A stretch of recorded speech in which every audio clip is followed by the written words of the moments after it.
And by the numbers, yes, there's been plenty of Ducks-Pats over the last couple of weeks, but it's the Ducks against the Camden Riversharks tonight, first of a four-game series. Backtracking, the Ducks took 2 out of 3 in Bridgewater, New Jersey against the Patriots after losing 3 out of 4 to the Patriots here at Bethpage Ballpark. So yes, treading water more or less, but the Ducks have turned their season around following the 13-game losing streak that was early in the second half. The Ducks are right in the mix for that wild card, and they begin a big series against the Sharks. I think going in, the Ducks are thinking sweep. Yeah, well, they need to certainly win series. From now on, the goal for this Ducks team, according to manager Kevin Baez and all the players that you talk to, is win series. They want to win every series from here out through the rest of the regular season. It was a big series win in Somerset. They wanted the sweep yesterday. They were denied 4-3 on an 8th-inning sac fly off the bat of Damaso Espino, but ultimately the Ducks did take 2 out of 3, especially big after losing 3 out of 4 last weekend. But it's crazy how that 10-game and 13-game stretch for the Ducks went. They swept Somerset here, then went to Bridgeport, won 2 of 3, then lost 3 of 4 against the Patriots here before taking 2 of 3 there. So it was kind of opposite ends of the spectrum, a lot of back and forth between those two teams, and that certainly was expected between them. So an 11-game playoff series between the Ducks and Pats, and I guess the Ducks won the series when you look at it. In a way, the Ducks did win the series, which is certainly good, and that's what you want. The big sweep to start it off was what the Ducks were certainly hoping for. But now, again, you face a Camden Riversharks team that's on the outside looking in, that's behind you in the division standings, and that's struggled during the course of the year. This is obviously going to be a big series because the Ducks want to take at least 3 of 4, if not sweep. And then you've got the really big series in Texas, 7 games in 6 days in which the Ducks and Skeeters will battle. Right now, Sugar Land leading the Freedom Division barely in the second half, so they would be the second half champions as of now, but they're battling for that spot. They're battling for a wild card spot if they don't get that in terms of overall record against the Ducks, and the Ducks are hoping to win the head-to-head matchup by taking at least 2 of those games. So it's going to be a big series coming up against Sugar Land, but first the Ducks cannot overlook this 4-game set against Camden. And as far as the Ducks are concerned, it's a combination of hitting and pitching. Tonight they have Bobby Blevins on the mound, one of the killer bees for the Ducks on the mound. Bobby Blevins in the hitting department, nobody hotter, at least last night, than Brendan Harris. Yeah, Brendan Harris was great. He had 4 hits and 4 at-bats last night. He's been tearing up the ball real well. And we'll have a chance to catch up with Brendan after the break. Stay with us, North Shore LIJ Southside Hospital pregame show on Long Island's home for news, traffic, and weather, 103.9 LI News Radio.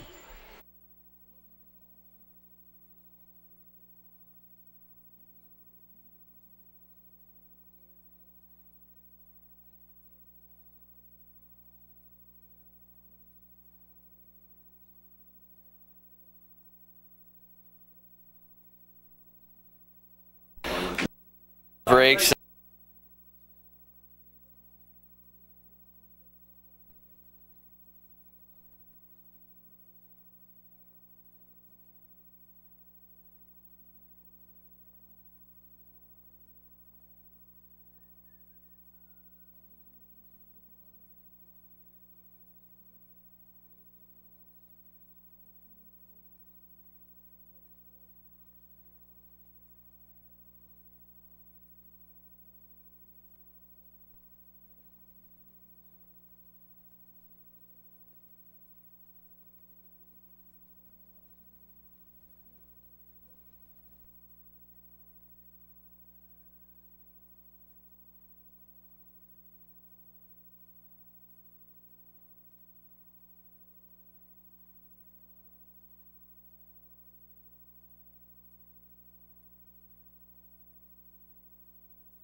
Back at Bethpage Ballpark, David Weiss and Michael Pollack. Long Island Ducks baseball. The Ducks against the Camden Riversharks, the first of a 4-game series against the Sharks that take you right through Labor Day weekend. The Ducks fell to the Somerset Patriots last night in Bridgewater, New Jersey.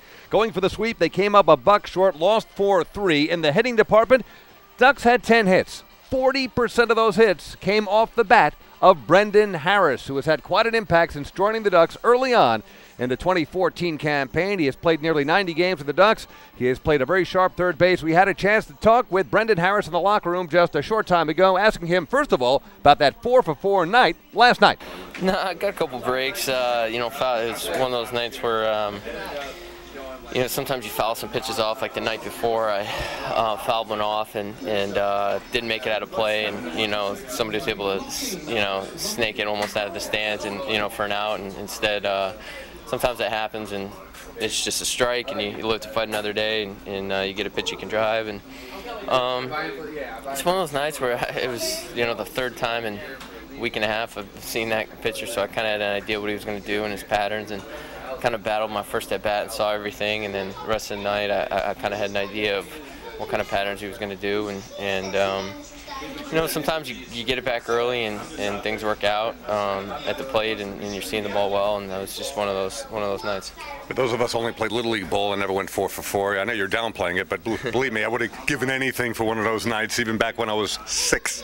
Yeah, you're gonna need a little luck. Like once you know, hit a ball just in the hole, and you know, where you know, it was a bang play at first for one of them, and so sometimes you need, you know, little things like that to go your way, and just, you know, stay into it, and you know, not give it not bat away. In the last kind of 20 games here is kind of the approach I've taken. So yeah, it was kind of a good night personally, even though unfortunately we dropped the ball game.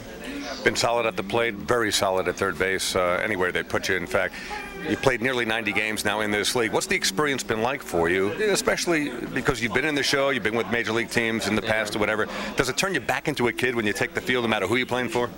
Yeah, it's always, you know, fun to still put the uniform on, and in the league's what I thought it was. It's solid all the way around. I think certainly over the second half, as I've kind of gotten healthy, I feel like I've kind of played a little better, been a little bit more consistent, certainly at the plate, and you know, and it's been a good experience here. I'll tell you something, you don't look nearly as old as your resume suggests in your 30s. I mean, you could easily be 22, 23 years old. I know you've got the hopes of making it back to the show, of course, and this could be the way to do it. This has been a route for a lot of players, and you could be next.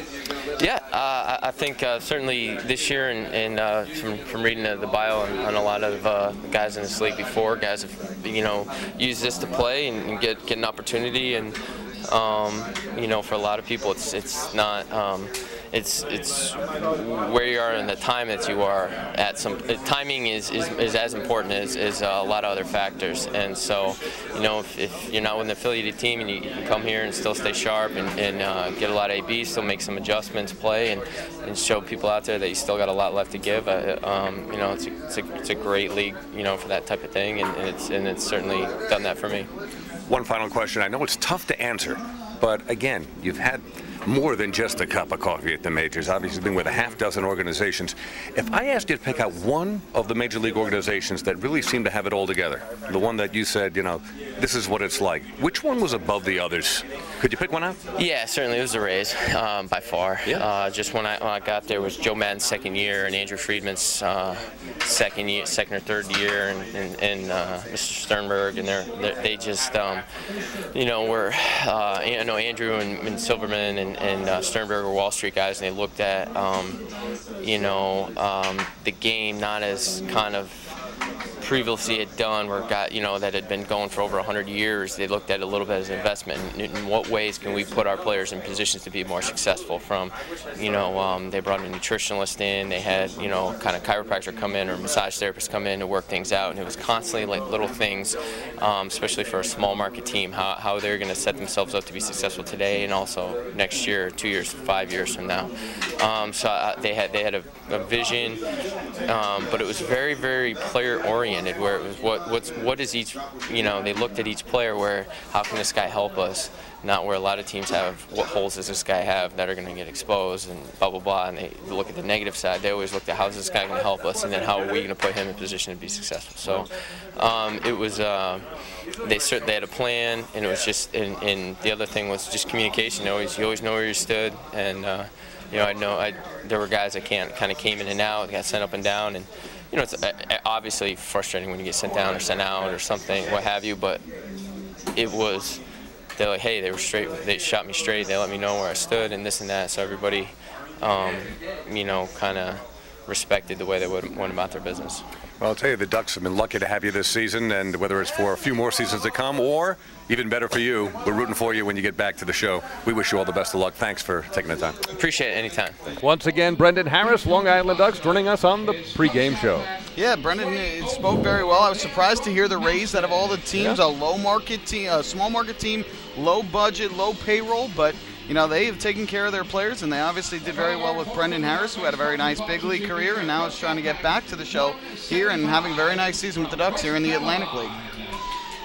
Time now for our national anthem here at Bethpage Ballpark. The colors being presented by Cub Scout Pack 2004 from Mastic and Pack 175 of West Babylon.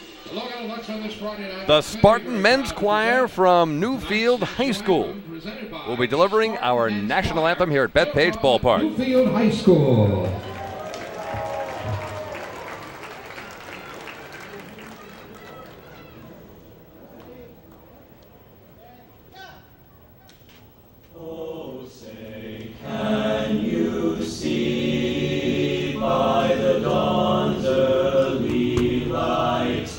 What so proudly we held at the twilight's last gleaming, whose broad stripes and bright stars through the perilous fights o'er the ramparts we watched were so gallantly streaming, and the rockets red glare stinging in the air gave proof through the night that our flag was still there. Oh, say does that star-spangled banner yet wave for the land of the free, and the home of the brave. What a job of the Star Spangled Banner from the Spartan Men's Choir from Newfield High School here at Bethpage Ballpark. Yep, Newfield Men's Choir, Newfield High School Men's Choir doing a great job, and Ducks and Riversharks about to get underway here in Game 1 of this 4-game series. We'll take a break and come back with the starting lineups and first pitch on Long Island's home for news, traffic, and weather, 103.9 LI News Radio.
Back here at Bethpage Ballpark, we are just about set to go here tonight between the Ducks and the Riversharks. Let's take a look at Camden's lineup. They are managed by Ron Karkovice. Brandon Chavez is going to lead things off. He is the shortstop. Patty Matera, the second baseman, bats second. Hitting third is the third baseman, Brian Pounds. And in the cleanup spot is the first baseman, Jose Julio Ruiz. Batting fifth, playing left field, is Brian Van Kirk. Jose Morales does the catching and hits sixth. Former Duck P.J. Phillips in the seventh spot. He is the center fielder. Eric Perez is the DH. He will bat eighth. And rounding out the order for Camden is the right fielder, Zach McPhee. And they will all face Ducks right-handed pitcher Bobby Blevins, who has had a magnificent magnificent season this year. 8-3 with a 3.01 ERA through 22 starts, including 10 consecutive quality starts dating all the way back till July 4th. So over these last 2 months, he has been especially good on the mound, and he's coming off of a no decision last Sunday here against the Somerset Patriots. 8 wins, 3 losses, as you said, the ERA of just over 3, couple of complete games, 155 innings pitched, 146 hits, 52 earned runs, has struck out 94, walked 25. That is a good ratio. Brandon Chavez at the plate. First pitch is in there for a strike. As we start the game just after 7 p.m., we'll get the official word from Bob Batone, public address in just a moment. Lefty-righty matchup here. The right-hander Blevins pitch. Swing and a miss, off-speed pitch. 0-2. Public Transportation Services start time of the game is 7:07. And how about that temperature, Bob Batone? We'll get that on the next pitch, I assume. Brandon Chavez on the season. 204, no homers. Has knocked in 6. Next pitch on the way is low. 1-2. Public Transportation Services temperature of tonight's ball game, 72 degrees. Room temperature, perfect. 72 degrees. No humidity to speak of. A breeze whipping from right field toward left. 1-2 pitch to Chavez on the way. That's a fastball riding high. And the count now even at 2 balls and 2 strikes. Just underway, Bethpage Ballpark. Glad you could join us on Long Island's home for news, traffic, and weather, 1039 LI News Radio. And on YouTube as well. 2-2 pitch, foul straight back to the netting. Good cut from Chavez. And the count remains 2 balls, 2 strikes. Interesting to see Chavez now up in the leadoff spot in the order. Typically, he'd been hitting towards the bottom, and that's partially because of his 180 batting average this year. Zach McPhee normally was the leadoff hitter, but Ron Karkovice has kind of switched those two. McPhee batting ninth and Chavez leading off. Next pitch on the way is hit on a line, center field, and will drop in front of Lou Ford. So Brandon Chavez with that average below the Mendoza line leads off, stroking a single to right center field. He is aboard. One of the keys for this Ducks team and for Blevins specifically is to get the middle of the order hitters out. You've got dangerous hitters in Brian Pounds, Jose Julio Ruiz, and Brian Van Kirk that hit in the 3, 4, and 5 spots, and you don't want to let those guys get on base and do the damage. But even more important is getting guys before them out, so that way there aren't runners on base when they come up. And the runner takes off as Matera fouls one out of play to the right side. Patty Matera at the plate. Second baseman for the Riversharks, who comes into the game at 243, 3 homers, 33 RBIs. Entering the game, Chavez with 2 steals and 5 attempts. He's been caught stealing 3 times. Nonetheless, skipper Karkovice had his runner in motion on what looked like a hit and run. Camden getting things in motion early here, top of the first. Taking his lead is Chavez. Long look in from Blevins, and there's a bunt. Foul, left side of the plate. Matera had the right idea. He had Brendan Harris deep at third. And there was nothing sacrifice-oriented about that bunt. Patty Matera was looking to bunt for a base hit there. Matera has 7 sacrifice bunts on the year, so no surprise there trying to get Chavez over in a scoring position. Camden wants to get on the board early. The Ducks have the series lead this year, 9-7. However, they had a couple rough series, did the Ducks, down in Camden in late July, as they lost 2 of 3 twice in a span of a little over a week. So coming set is Blevins. Checks the runner. 0-2 pitch, just missing, low and away. And the count now 1-2 to Matera. And Blevins certainly wants to be even better than he was this last time out when he gave up 3 runs on 7 hits over 7 innings. That was the first time he had allowed 3 runs or more in a start since June 29th. So he has been so good at limiting the damage, and he wants to get back to that here tonight. 1-2 pitch on the way, just outside. And the count evens at 2-2. Very true. The last start for Bobby was un-Blevins-like with what we've come to expect. In fact, overall, the Ducks' pitching has been superb, climbing out of that 2-up and 13-down hole after losing 13 in a row early in the second half of the 2014 campaign. 2-2 pitch on the way is a line drive over the head of shortstop Dan Lyons into left center field. Stopping at second base is Brandon Chavez. Patty Matera with a base hit to left center. So 2 up, 2 singles, 2 on, nobody out, top of the first for Camden. Like I was saying, the big key is getting the guys out before the heart of the order. And unfortunately, Blevins got ahead 0-2 on both hitters, could not get a quick strike 3, and fell back to a count of even at 2-2 before allowing those 2 singles. So Blevins is going to have to find a way to get those strikeouts, get those outs, especially when getting ahead 0-2 in the count. Brian Pounds at the plate, batting from the right side against the righty Blevins. Pounds at 280, 13 homers, 60 RBIs. One of the big run producers for the Riversharks this season as Bobby misses outside with a fastball, 1-0. Breadsticks. All right, you're hearing the breadsticks chant in the background. If Brian Pounds strikes out, it's breadsticks all around. You'll be hearing that all night. 1-0 the count to Pounds. Next pitch on the way. Good off-speed pitch. Pulling the string is Blevins. Way out in front with a swing and a miss is Pounds, 1-1. Yeah, that's been the big key for Blevins when he has had success, is mixing up his pitches. He's got a good fastball plus curveball when it's on, and he's got a very good changeup. And that last pitch there was a nice changeup down in the zone, and Pounds was expecting fastball, and his timing was way off. 1-1 the count to Pounds with 2 on, nobody out. Quick snap throw to first base, and they got it!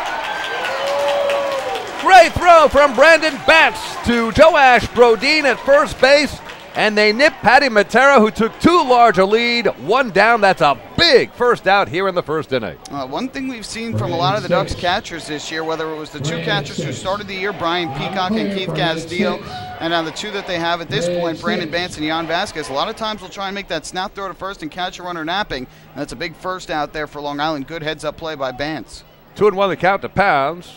Brandon Chavez remains in scoring position at second base. Big cut by Brian Pounds. Fouls it straight back. It's 2-2.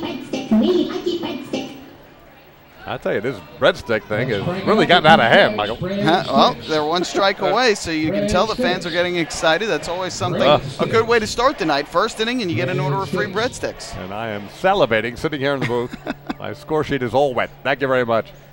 2-2 the count to Pounds. Let's see if we can get a breadstick, 3rd strike. Blevins pitch on the way. Call strike 3, breadstick!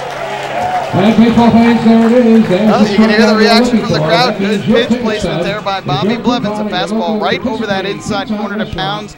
Painted the corner, and no chance for Pounds to swing at it. And you get the call from home plate umpire here tonight, and that is John Torres. So a good first out, or second out, I should say, first strikeout for Blevins. So what happens if Pounds strikes out again later in the game?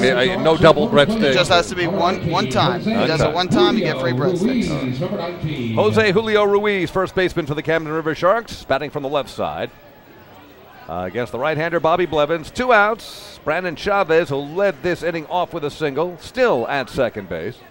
At one point, Camden had 2 on, nobody out. But now they're 2 down with only 1 on, and a big golf swing and a miss by Julio Ruiz. 0-1. Jose Julio Ruiz on the season is at 310, 15 homers, has knocked in 66, leading the Riversharks in RBI. Next pitch on the way, smokes it. Well hit down the right field line, but twisting foul. Oh, he hooked that baby, but got all of it out in front. He must have been reading my mind. I was about to say, Jose Julio Ruiz is a hitter who has really victimized the Ducks with the long ball this year. He's got 4 home runs in 53 at-bats against the Ducks this year, 10 runs batted in. Next pitch on the way is a ground ball, and that is just foul. Wide of the first base bag, and the count remains 0-2 to Jose Julio Ruiz. So just to recap quickly, Brandon Chavez led off with a single to right center. Patty Matera with a single to left center. 2 on, nobody out, but Matera was snagged at first base. Snap throw from Brandon Batts, the catcher, tagged out, and Brian Pounds struck out. And there's a strikeout at the plate as the tag is made by catcher Brandon Batts. Jose Julio Ruiz goes down swinging. In the inning, Bobby Blevins, who faced some trouble early, gets out of it. Defensive help and strikes out 2 along the way.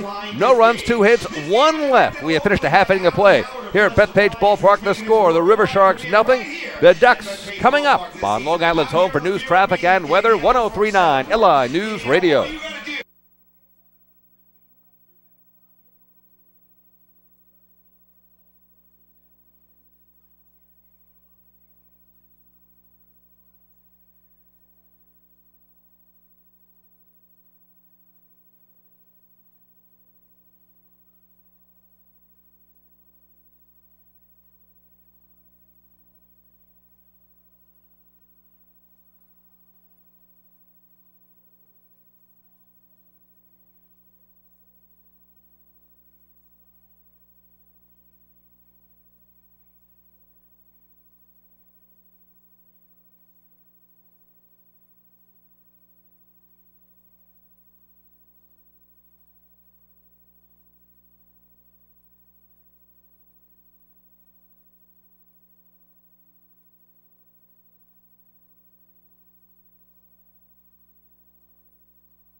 Bottom of the first inning, no score between the Ducks and the Riversharks. The Ducks and Municipal Credit Union have teamed up again this season to present the Walk with a Purpose promotion. Every time a Long Island Ducks player walks, Municipal Credit Union will make a donation to the Quacker Jack Foundation. Municipal Credit Union serving members since 1916. Well, Ryan Kulik, the left-hander for the Riversharks, will take the mound here in the bottom of the first. He makes his 9th start of the season for Camden. He is 2-4 with a 4.75 ERA to this point. And the lineup he will face tonight will look like this. Phelan Lentini will lead things off. He is the right fielder. Brennan Harris at third base, bats second. Hitting third is the center fielder, Lou Ford, and in the cleanup spot, the designated hitter, Bill Hall. Batting fifth, the left fielder, Adam Bailey. Cody Puckett is at second base. He will hit sixth. In the seventh spot is the catcher, Brandon Bench. Joe Ashbrodine is at first base. He will hit eighth. And rounding out the order is the Ducks shortstop. That is Dan Lyons.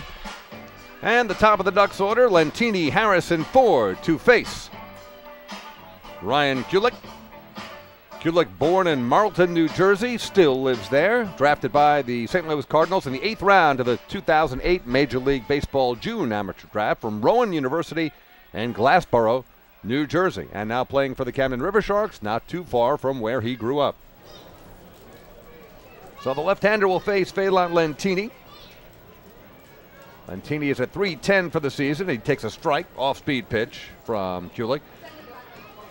154 hits and 496 official at-bats, 4 homers, 53 RBIs. The eye-popping stat, 42 steals, has not been caught once as he rips one foul over everything left side. I think he made it to the bounce house way down the left field line. So out in front, Lentini got all of it, but a little early. Now, Lentini has had a very nice season all around. He's shown a little bit of power this year with 4 home runs. Not quite the 19 he had in Lancaster, but not quite playing in that bandbox of a ballpark out to right field as he was with the Barnstormers. But he's been a superb table setter, to say the least. 0-2 pitches in the dirt from Kulik, 1 ball and 2 strikes. And it has been said over and over, and Lentini will be the first to admit it, he is not the fastest player in the Atlantic League. He is the absolute smartest base runner, however.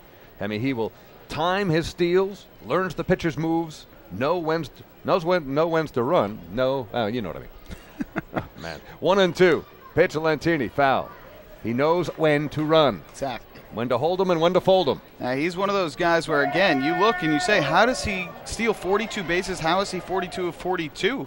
It's because he times it so well, as you mentioned, David, and he gets some great jumps. Once he gets the Jets going, he really does run well, but his timing has always been so good, and oftentimes he's already moving before the pitcher even starts his motion. 1-2 pitch on the way from Kulik to Lentini, and that's a foul. Straight back to the screen, just a check swing, 1-2. Speed alone won't get it done. Back in the 1970s, I believe it was Charlie Finley who owned the A's at the time, but the Oakland A's decided to hire a track star by the name of Herb Washington to become their designated runner and to steal bases like crazy. He was a bust. It's not just speed.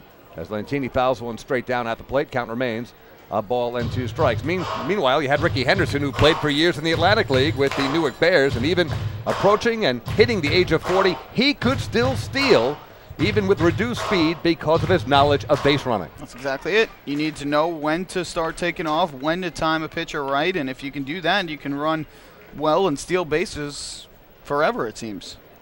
1-2 count. Lentini batting from the right side against the southpaw Kulik, and this one is lifted in the air fairly deep. Running over to his right, to our left, is the left fielder Brian Van Kirk, and makes the catch for the first out. I thought that one would carry a bit further. Suddenly, though, we have no breeze to left field.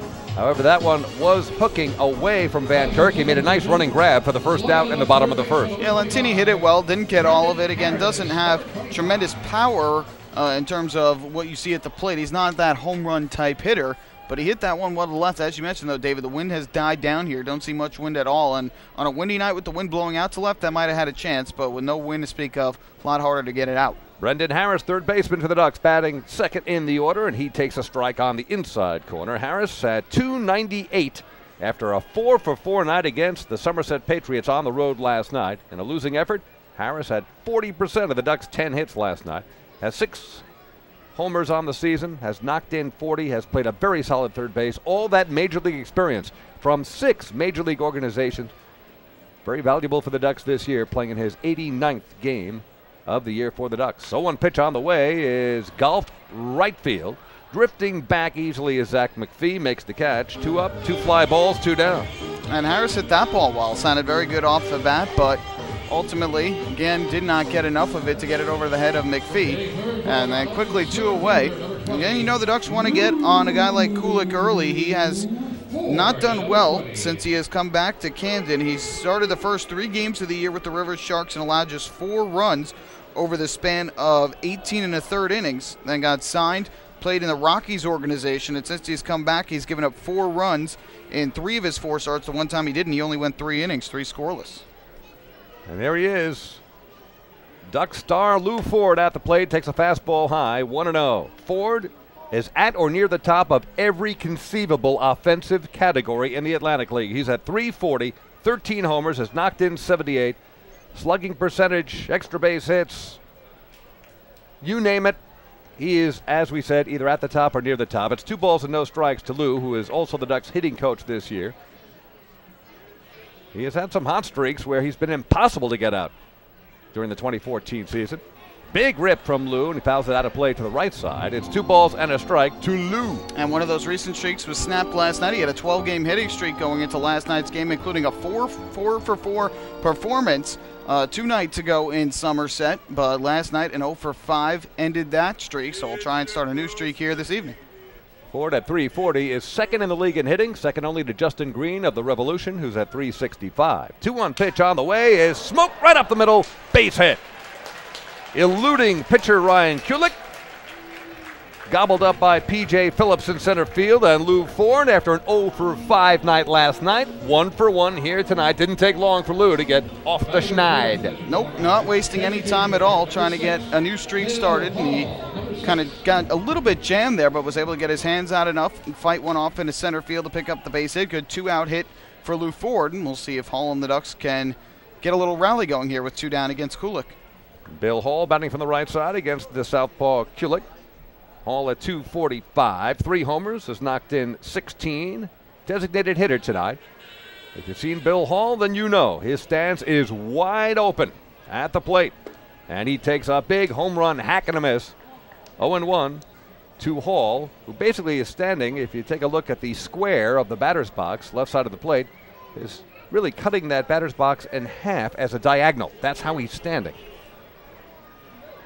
And he takes that left foot, brings it back in, and takes his hack.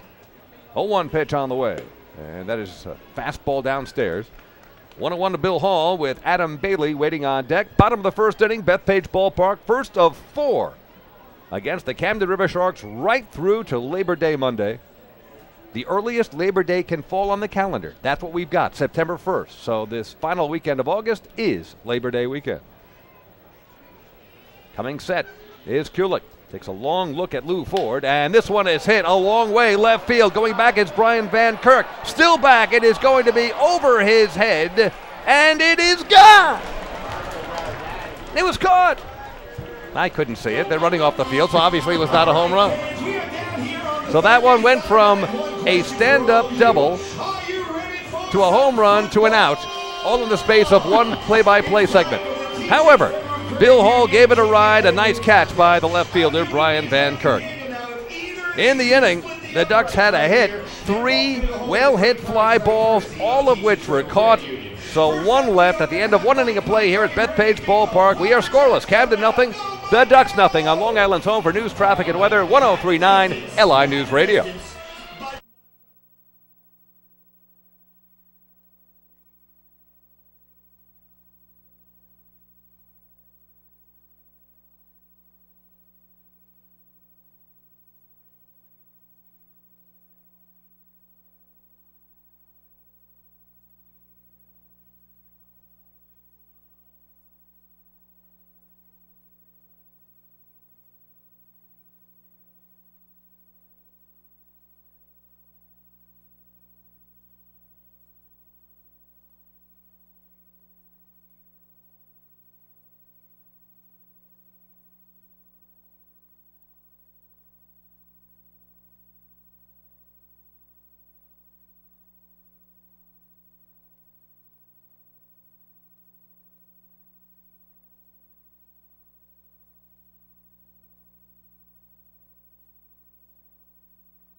Back at Bethpage Ballpark, we go to the second inning. No score between the Ducks and the Riversharks. It is time for the Ducks Health Report, which is brought to you by Island Shore Physical Therapy, the official therapist of the Long Island Ducks. Only one player to speak of. That is John Malone, righty reliever for the Ducks. He is out on the disabled list with an arm injury. No timetable for his return. Top of the second, we are scoreless. Bobby Blevins on the mound for the Long Island Ducks, looking for his 9th win of the season. He'll be facing Brian Van Kirk, Jose Morales, and P.J. Phillips. Numbers 5, 6, and 7 in the Riversharks order. And the first pitch is a hard slider nipping the outside corner for a strike. 0-1 to Van Kirk, who's at .254, has power, has hit 10 homers, has knocked in 47. Next pitch missing.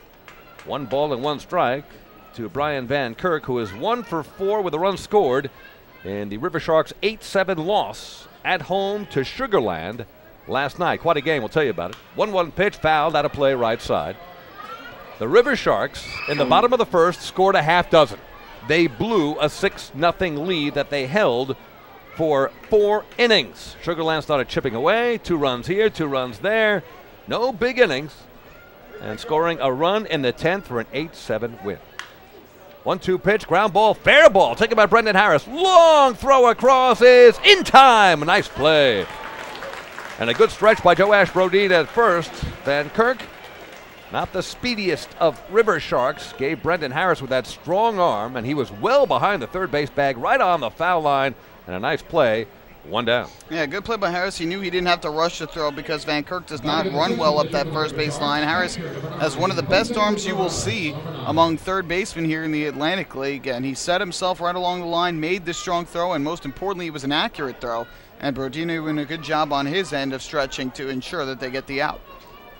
Batting from the left side, Jose Morales, the catcher for the Camden Riversharks. Stands well up on the plate. Blevins' first pitch sails wide, 1-0. Morales on the season to .294. 1 homer, has knocked in 18. In his last series against Sugarland, just 1 for 10, as this one is hit well, but the other way and foul toward the left field stands. And the count 1-1 with 1 down, nobody on. Top of the second, Bethpage Ballpark. Ducks, Riversharks, no score yet. We talked about the Ducks Health Report. The Riversharks have been a revolving door in terms of guys who have come in and out of that team this year, a lot due to injuries. Next pitch on the way is fouled again out of play to the left side, now 1-2. Currently they have 1 player out on the disabled list, right-handed pitcher Zachary Clark. He is dealing with an elbow injury. 2 players on the inactive list, including former Duck Ryan Stribbe, whose wrist injury has resurfaced, so he is dealing with the wrist injury. Outfielder Yasser Gomez is out with a knee injury, and they just got back Patty Matera off the disabled list. He had been dealing with an oblique strain. Yeah, it's been a mash unit over there. 1-2 pitch on the way, again fouled to the left side. This time a little further and out of play. Over everything, it's 1-2 to Jose Morales. Really has been unbelievable how many different guys have come and gone from there today. They signed right-handed pitcher Cesar Sanchez, who will pitch tomorrow against the Ducks. He'll make the start, and released Cole Kimball, a right-hander, who's actually had a pretty good season for them. 1-2 from Blevins to Morales, hit in the air, playable. And it's Adam Bailey, left field, hardly had to move, just a few steps to his right, 2 down. I was kind of surprised to see that move. Cole Kimball getting released. He was 2-2, but he had a 1.90 ERA out of the bullpen. Did walk a few too many hitters. That was part of the issue. But ultimately, he had a 1.90 ERA. Looked very good a couple times when he faced the Ducks in terms of the liveliness of his fastball. And Riversharks did need to make some moves and make some space on their roster, and they decided to get rid of Kimball and add Cesar Sanchez, who again will start tomorrow against Ducks right-hander Sean Garceau. Former Long Island Duck P.J. Phillips, center fielder for the Riversharks, takes a strike right down Carlton Avenue from Bobby Blevins. On the season, Phillips is at .194, 1 homer, 5 RBIs. Last year played with the champion Ducks, and that one eludes the pitcher Blevins, but gobbled up by shortstop Dan Lyons. Throws across to Brodeen, a nice play, and that will do it. 3 up and 3 down for the Camden Riversharks. Nothing across. We finished an inning and a half. We go to the bottom of the second inning, and the score remains Camden nothing, Long Island nothing on Long Island's home. For news, traffic, and weather, 103.9 LI News Radio.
hashtag block photo, and you could be going home a big winner. We'll be selecting the photo at the end of the inning, so don't wait and get snapping right now. Fans, every double play that the Ducks turn this season is presented by the New York State Public Employees Federation, PEF, the problem-solving union providing health care services, mental health services, and services to the developmentally disabled. New York State Public Employees Federation, the union that cares for the community. Bottom of the second inning. David Weiss, Michael Pollock, Bethpage Ballpark, Long Island Ducks, Camden Riversharks, the first of a 4-game series. Tonight, tomorrow night, Sunday, and then on Labor Day, Monday. Adam Bailey, Cody Puckett, Brandon Bantz. Numbers 5, 6, and 7 to face the lefty. Ryan Kulik for the Camden Riversharks. Lefty-lefty matchup here with Adam Bailey standing in. Adam on the season at .303, 17 homers, 78 RBIs. And he takes outside for a ball, 0-1. Make that a strike, nipping the corner. A little bit of a late call there from John Torres. Bailey standing well up on the plate. Kulik's 0-1 pitch, just missing. 1 ball and 1 strike to number 13 at the plate, Adam Bailey. Bailey really has been hitting the ball well of late. Another multiple hit performance in last night's game. 1 hit last night, 1 for 4. He takes high and tight. 2 balls and a strike to Adam. Ducks with 10 hits last night. 1 run pushed across by Somerset in the bottom of the 8th, averting a sweep to the Long Island Ducks, who did take 2 out of 3 in Bridgewater, New Jersey. 2-1 pitch to Bailey. Big swing, lifts it a mile high in the air left side. Giving it a look is Brian Pounds, but that one drifted into the stands. In fact, fall on the walkway between the first and second sections. And the count now even at 2-2 to Brian Bailey. Yeah, Bailey really has done a very nice job this season, put together all-around good numbers. He's shown the ability to hit for average, which was something he struggled with last year, hitting .303, 17 home runs, so he's got the pop, leading the team in home runs, and RBIs now tied with Lou Ford for the team lead in RBIs as well. All right. You won't find a better fielding left fielder in the Atlantic League as well. A fastball just missing. And the pitcher, Ryan Kulik, taking a long look into home plate umpire John Torres. He wanted that one. The count now full. John Torres calling balls and strikes. Fred De Jesus, umpire at first base, and Rich Maggio at third. 3-2 payoff pitch to Adam Bailey is on the way. Tapper, third base, taken by Brian Pounds, and his momentum carries him toward the bag, throws on the run, and gets Bailey by a step and a half, 1 down. You know, one thing that's been such a big improvement in Adam Bailey's game is his ability to draw more walks and strike out less. This year, 37 walks, 68 strikeouts entering tonight. You go back to last year, Bailey had just 28 walks all season long, and he struck out 112 times. So that is something he has done a tremendous job improving on this year. That has translated into a higher batting average, translated into more runs batted in, and just an overall great season for Bailey. So something that certainly has improved in his game from last year to this year. Here's Cody Puckett at the plate. Batting from the right side against the lefty Kulik, who misses down low, 1-0. On the season, Puckett at .287, 8 homers, has knocked in 67 and scored 57 runs, playing in his 116th game of the season. Durable and steady as Puckett hits it high and far down the left field line. Brian Van Kirk is looking up, and it is off the wall. Gliding into second base is Cody Puckett with a stand-up double. Little trouble in the left field corner. Brian Van Kirk had some difficulty getting the ball back in, but Puckett stands at second base with a 1-out, 2-base hit. The Ducks have a runner in scoring position for the first time. Well, again, off the bat, that looked like that might have had a chance to leave the yard, but again, no wind to speak of, so that certainly doesn't help at all in terms of the ball flying out to left, and the way Van Kirk kept going back and back towards the bullpen looked like it was going to clear the wall, but kind of smacked right into the wall did Van Kirk. The ball hit the wall as well, and once it hit the wall, it kind of carried him back towards the infield, so Puckett had a chance for third, but Van Kirk able to respond quickly, get the baseball, and fire it back in to hold Puckett to the double. And Brandon Bantz, Ducks catcher, is at the plate with Puckett taking a good lead at second base. Kulik's pitch, fastball outside, 1 ball and no strikes. Bantz at .264, 5 homers, 23 RBIs.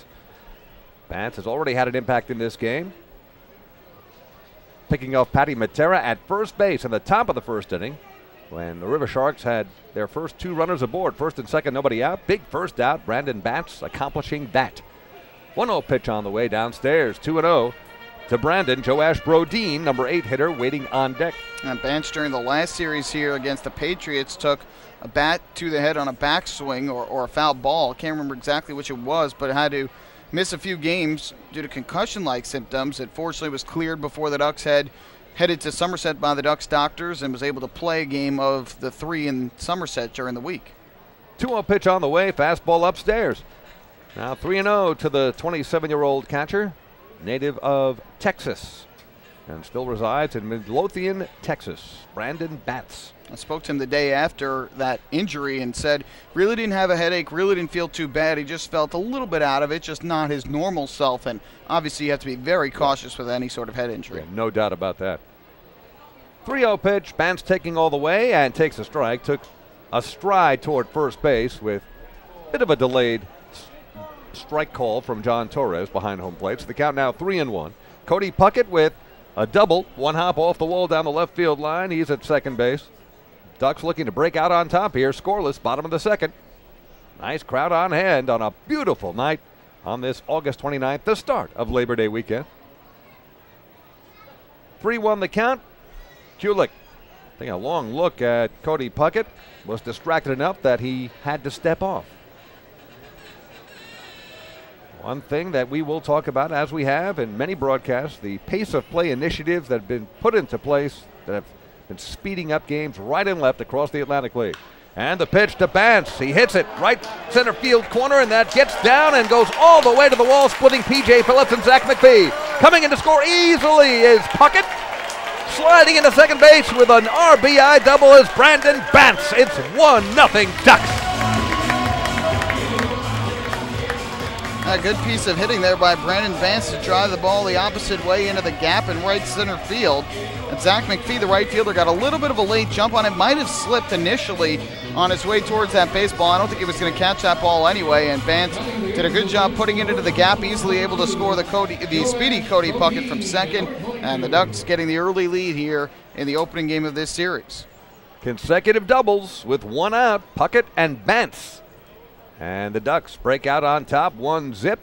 May not be done yet. Bance in scoring position now with Joash Brodeen at the plate. Righty-lefty matchup. The lefty Kulik on the mound. And the pitch to Brodeen is inside, off-speed pitch, 0-1. Joash on the season. It's a .259, 9 homers, has knocked in 56. Ducks looking for more here. They've taken a 1-0 lead, bottom of the second.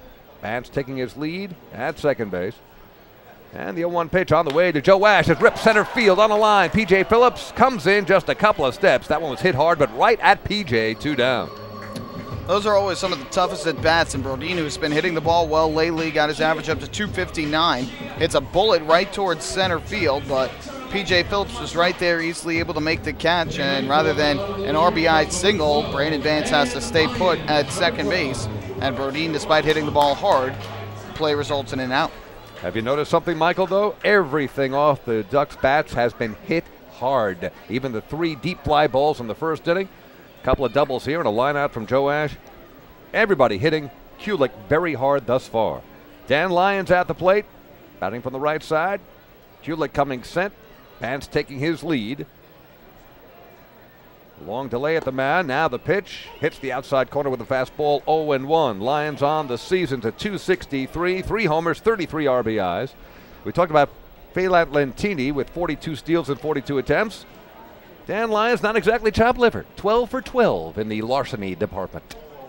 0-1 the count as Bance dances off the bag at second base, trying to distract Kulik. Pitch on the way to Lyons is inside corner, strike. 0-2 early on. If we're just trying to judge John Torres' strike zone, seems rather wide. Yeah, definitely that inside corner, especially to right-handed hitters, has been called a strike fairly often. Again, a little bit late on that call. That's why some of the hitters kind of have to wait. Pitchers have to wait, too, to make sure whether or not the pitch is going to be a ball or a strike. 0-2 with 2 down. Runner on second. 1-0 Ducks. Pitch to Lyons. Little high. With the fastball, it's 1-2 to Dan. Phelan Lentini is waiting on deck. Talking about the hard hit balls off of Kulik, 47 hits and 41 2/3 entering tonight, and he doesn't really overpower you. Only 21 strikeouts this year. Has not been a guy who has overpowered you with strikeouts throughout the course of his career, especially here in the Atlantic League, but is known to give up a lot of hits. 1-2 the count. Pitch to Lyons is on the way, and it's down in the dirt. Nice little stop by catcher Jose Morales. And the count now even at 2 balls, 2 strikes. With 2 outs, bottom of the second, runner on second base. I can't think of any more deuces, but that's plenty. Camden does have 2 hits. Lyons is number 12, so there's a 2 in there too. And the Ducks have 2 hits in this inning. That's it, we're done. 2-2 pitch on the way to Lyons. A call, strike 3. Dan not thrilled. Nice curveball, hit the inside corner. First strikeout for Ryan Kulik. I was going to say there are 2 of us in the broadcast booth too. Are you done? I'm done. Can we continue now? We can continue. 1 run for the Ducks. 2 hits, both doubles, by the way, and 1 left. We have finished 2 innings here at Bethpage Ballpark. And the score now, the Ducks 1, Camden nothing on Long Island's home for news, traffic, and weather, 103.9 LI News Radio.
Streets, the Kona Ice Kiosk along the left field concourse, and the Kona Ice Kiosk along the right field concourse. That's Kona Ice. Ducks fans, discover the difference at Huntington Honda and find Long Island's all-star lineup of over 1,200 new Hondas. Huntington Honda steps up to the plate to treat every customer with no pressure, respect, and Grand Slam service after the sale. Discover the difference in a winning buying experience at HuntingtonHondaCars.com, and then visit Huntington Honda on Jericho Turnpike just east of Route 110. So we go to the top of inning number 3 here at Bethpage Ballpark. Bobby Blevins and the Long Island Ducks with an early 1-0 lead. Back-to-back doubles for the Ducks in the bottom of the second off the bats of Cody Puckett and Brandon Batts. And the Ducks have an early lead that they will try to protect here. For the Riversharks, it'll be Eric Perez, Zach McPhee, number 8 and 9 in the order, then back to the top, and Brandon Chavez to face 8-game winner Bobby Blevins. On the season, Blevins with an ERA of just over 3. Now has 96 strikeouts on the season. He's walked just 25. 2 strikeouts thus far in this one. Righty-righty matchup with Perez at the plate, the DH. And he smokes one for a base hit over the head of Dan Lyons. Hit hard, hit well. Perez is aboard with a leadoff single here in the third for the Sharks. And Perez, one of the newest guys to this Riversharks team, has not faced the Ducks yet this year. Again, Long Island last faced these Riversharks here at Bethpage Ballpark way back at the beginning of July, a 3-game sweep, July 4th, 5th, and 6th, and then faced them again twice in the span of a little over a week down in Camden, July 24th through the 26th. They lost 2 of 3 in that series, both losses 1-run losses, and then lost 2 of 3 again July 30th and 31st along with August 1st, and both of those losses were 1-run losses. 1-run games have been a bit of trouble for the Ducks this year, and they would certainly like to get an early lead and a big one against Camden here in this series. Zach McPhee at the plate, batting from the left side against the righty Blevins, who throws over to keep Eric Perez as close as possible. Oddity in the Camden lineup, it's not often you see a DH batting 8th. Very true. Also, when you go to the top of the order, all 4 infielders are at the top of the order. Shortstop, second baseman, third baseman, first baseman. You don't see that very often. In fact, when was the last time we saw that, Michael? Not really sure. Neither am I. I just thought I'd ask. I don't have the answers. I figured you might know. No, it's not very often that happens, that they put you know, those guys right away at the top of the order. I know the Ducks haven't had anything like that this year because Lou Ford consistently has been hitting in the number 3 spot, and he is either a center fielder or a DH. Zach McPhee at the plate. It's 0-1 to McPhee, the right fielder. He's at 205, couple of homers, and 32 RBIs. Looked like he was going to bunt, then yanked the bat away. It's 1-1 to McPhee with Perez at first base being held on by Joash Brodeen. Each team with 3 hits now. Ducks with a 1-0 lead, top of inning number 3. And no surprise to see a guy like McPhee trying to bunt. Leads the team with 12 sacrifice bunts so far this season. You would think Ron Karkovice, manager of the Sharks, might want to play 1 run at a time here, bottom of the order. McPhee not bunting this time, though, as Blevins just misses outside. 2 balls and a strike to Zach McPhee.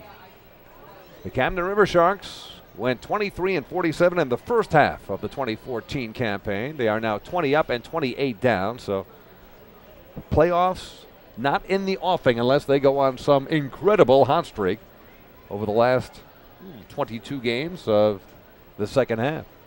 Camden would need to get really hot, and they would need Somerset to kind of fall off. Camden's overall record not very good at all this year because of the rough first half, so really their only shot is winning the second half in the Liberty division, and entering tonight they are 8 games back. Yeah, it would take some doing, but stranger things have happened. Teams can get very hot in this league. 2-1 pitch, and there's a ground ball second base. Cody Puckett makes the tag on the runner and throws to first, and that is a double play that goes 4-4-3. Nicely done by Cody Puckett. And fans, that double play by the Ducks brought to you by the New York State Public Employees Federation, PEF, the union that cares for the community. And that's a heads-up play there by Cody Puckett because he knows the guy running to first base, and Zach McPhee has a ton of speed. His only real chance at the double play there was to apply the tag to Perez and throw to first, and he was able to make that tag. It was hit right in the spot that he wanted, and then he was able to throw over to first to get that double play. If he goes to second right away, it's going to be very tough to get the speedy McPhee running up the first baseline. Very good point, and well done by Cody Puckett. Brandon Chavez back to the top of the order. He singled to right field his first time up, and he takes low for a ball. 1-0 to Chavez, so 2 outs, nobody on. Top of the third, the Ducks with an early 1-0 lead here at Bethpage Ballpark. Blevins quickly back into delivery, and his next pitch misses down and away. Now 2-0. Blevins has yet to walk a batter. He has struck out 2, and he's given up 3 hits to the Sharks, all singles. Chavez batting from the left side. 2-0 pitch, inside corner for a strike, 2-1. Interesting thing I just read coming across the Twitter wire, former Yankees prospect Jesus Montero, now in the minor league system. These are one of the most rare tweets you'll see. Will not play again this season after he reportedly threw an ice cream sandwich at a scout. Now the scout is alleging it happened. Montero has pointed out that this minor league park doesn't even sell ice cream sandwiches. I've heard this story. There's a lot more to it than you can see on tweets, but it's interesting. And Montero, obviously, who was traded for Michael Pineda, has not worked out. And there's a line drive that will go over the head of Phelan Lantini and up against the wall. Cruising into second base is Brandon Chavez, his second hit of the game, a stand-up double. He absolutely ripped it. Lantini, even with his speed, unable to catch up to it, had to take it 1 hop off the wall. So a runner in scoring position. That's Chavez with 2 outs here in the third. How about Brandon Chavez entering tonight, hitting just 180 overall in the season combined between the Revolution and the Riversharks, and he's 2 for 2 against Bobby Blevins so far in this game, and certainly hit that ball well. So again, Bobby Blevins did a good job against the bottom of the order and against the middle 3 hitters, which was not normally the case for this Camden lineup. The middle 3 guys usually are the hot hitters, especially the 3, 4, and 5 hitters, but the top of the order so far, 3 for 3, the top 2. And it's Patty Matera at the plate. Back in the first inning, Chavez and Matera had back-to-back singles. There was first and second. Nobody out. Matera, though, was thrown out by catcher Brandon Batts. He was picked off. Strike, fastball from Blevins, 0-1. And right after that pickoff from Brandon Batts, Blevins then proceeded to strike out Pounds and Julio Ruiz for the final 2 outs. Fouled out of play right side. In this case, you have Chavez at second base and 2 down. I know it's early, but you're still looking for that shutdown inning. The Ducks just took an early 1-0 lead, top of the third. Last thing Bobby Blevins wants to do is to allow the tying run here in the top of inning number 3. Righty-righty matchup. Matera at the plate, holds the bat high. 0-2 pitch on the way. Again, slap foul out of play right side. Count remains 0-2. No doubt, it's very important. You want to keep the opponent off the scoreboard, especially after you get a run on the board. You want to keep that momentum on your side. Don't let Camden right back into the game. And it's been a thing that the Ducks have had some trouble with at points this year, is getting leads, getting momentum, and then seeing opponents come back against them. And it's something that, with Blevins on the mound, you don't want to see happen tonight. 0-2 pitch on the way. Either a fastball or a hard slider. Lands outside. 1 ball and 2 strikes. I mentioned Blevins, 10 consecutive quality starts, 4-0 with a 1.61 ERA in that span. Has allowed just 14 earned runs in 78 1/3 innings of work. Chavez takes his lead. Blevins down low. Nice block by Brandon Batts. That one may have hit the dirt. Count now even. Deuces across the board. 2 balls, 2 strikes with 2 outs. And down at second base is Brandon Chavez after a 2-out double. Blevins with a long look in to Bance for the sign. Now he comes set. Very deliberate on the mound. Takes a look at Chavez and now steps out. One most impressive thing about Blevins, though, this season, 155 1/3 innings, 25 walks. And in those 10 consecutive quality starts, he did not walk one batter in 6 of the 10. Wow. How about that for control? 2-2 pitch on the way, and this one is hit out of play. Right side again. Matera just spoiling a good pitch from Blevins and stays alive. Matera doing an imitation of an irritating mosquito here at the plate. Just stinging one pitch after another. And he's still in the box. 2 balls and 2 strikes with 2 down.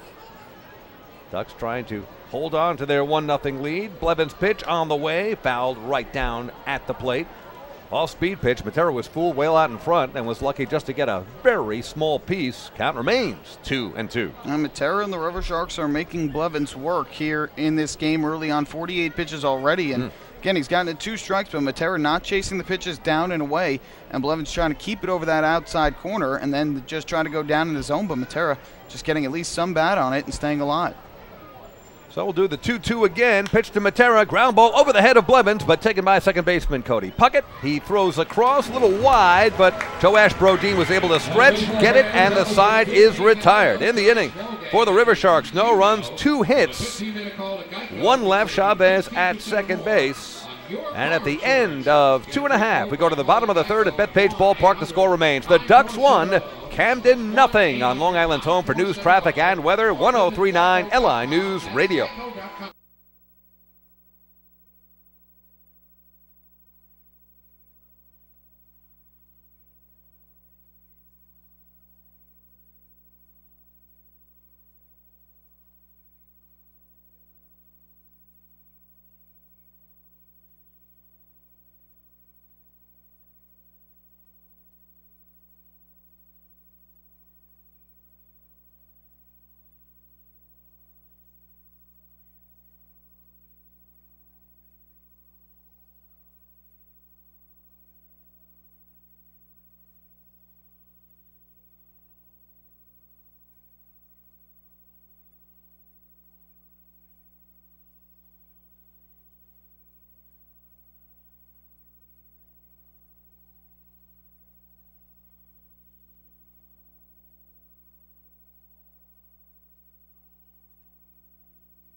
Courtesy of Geico Advance, a 15-minute call to Geico can save you 15% or more on your car insurance.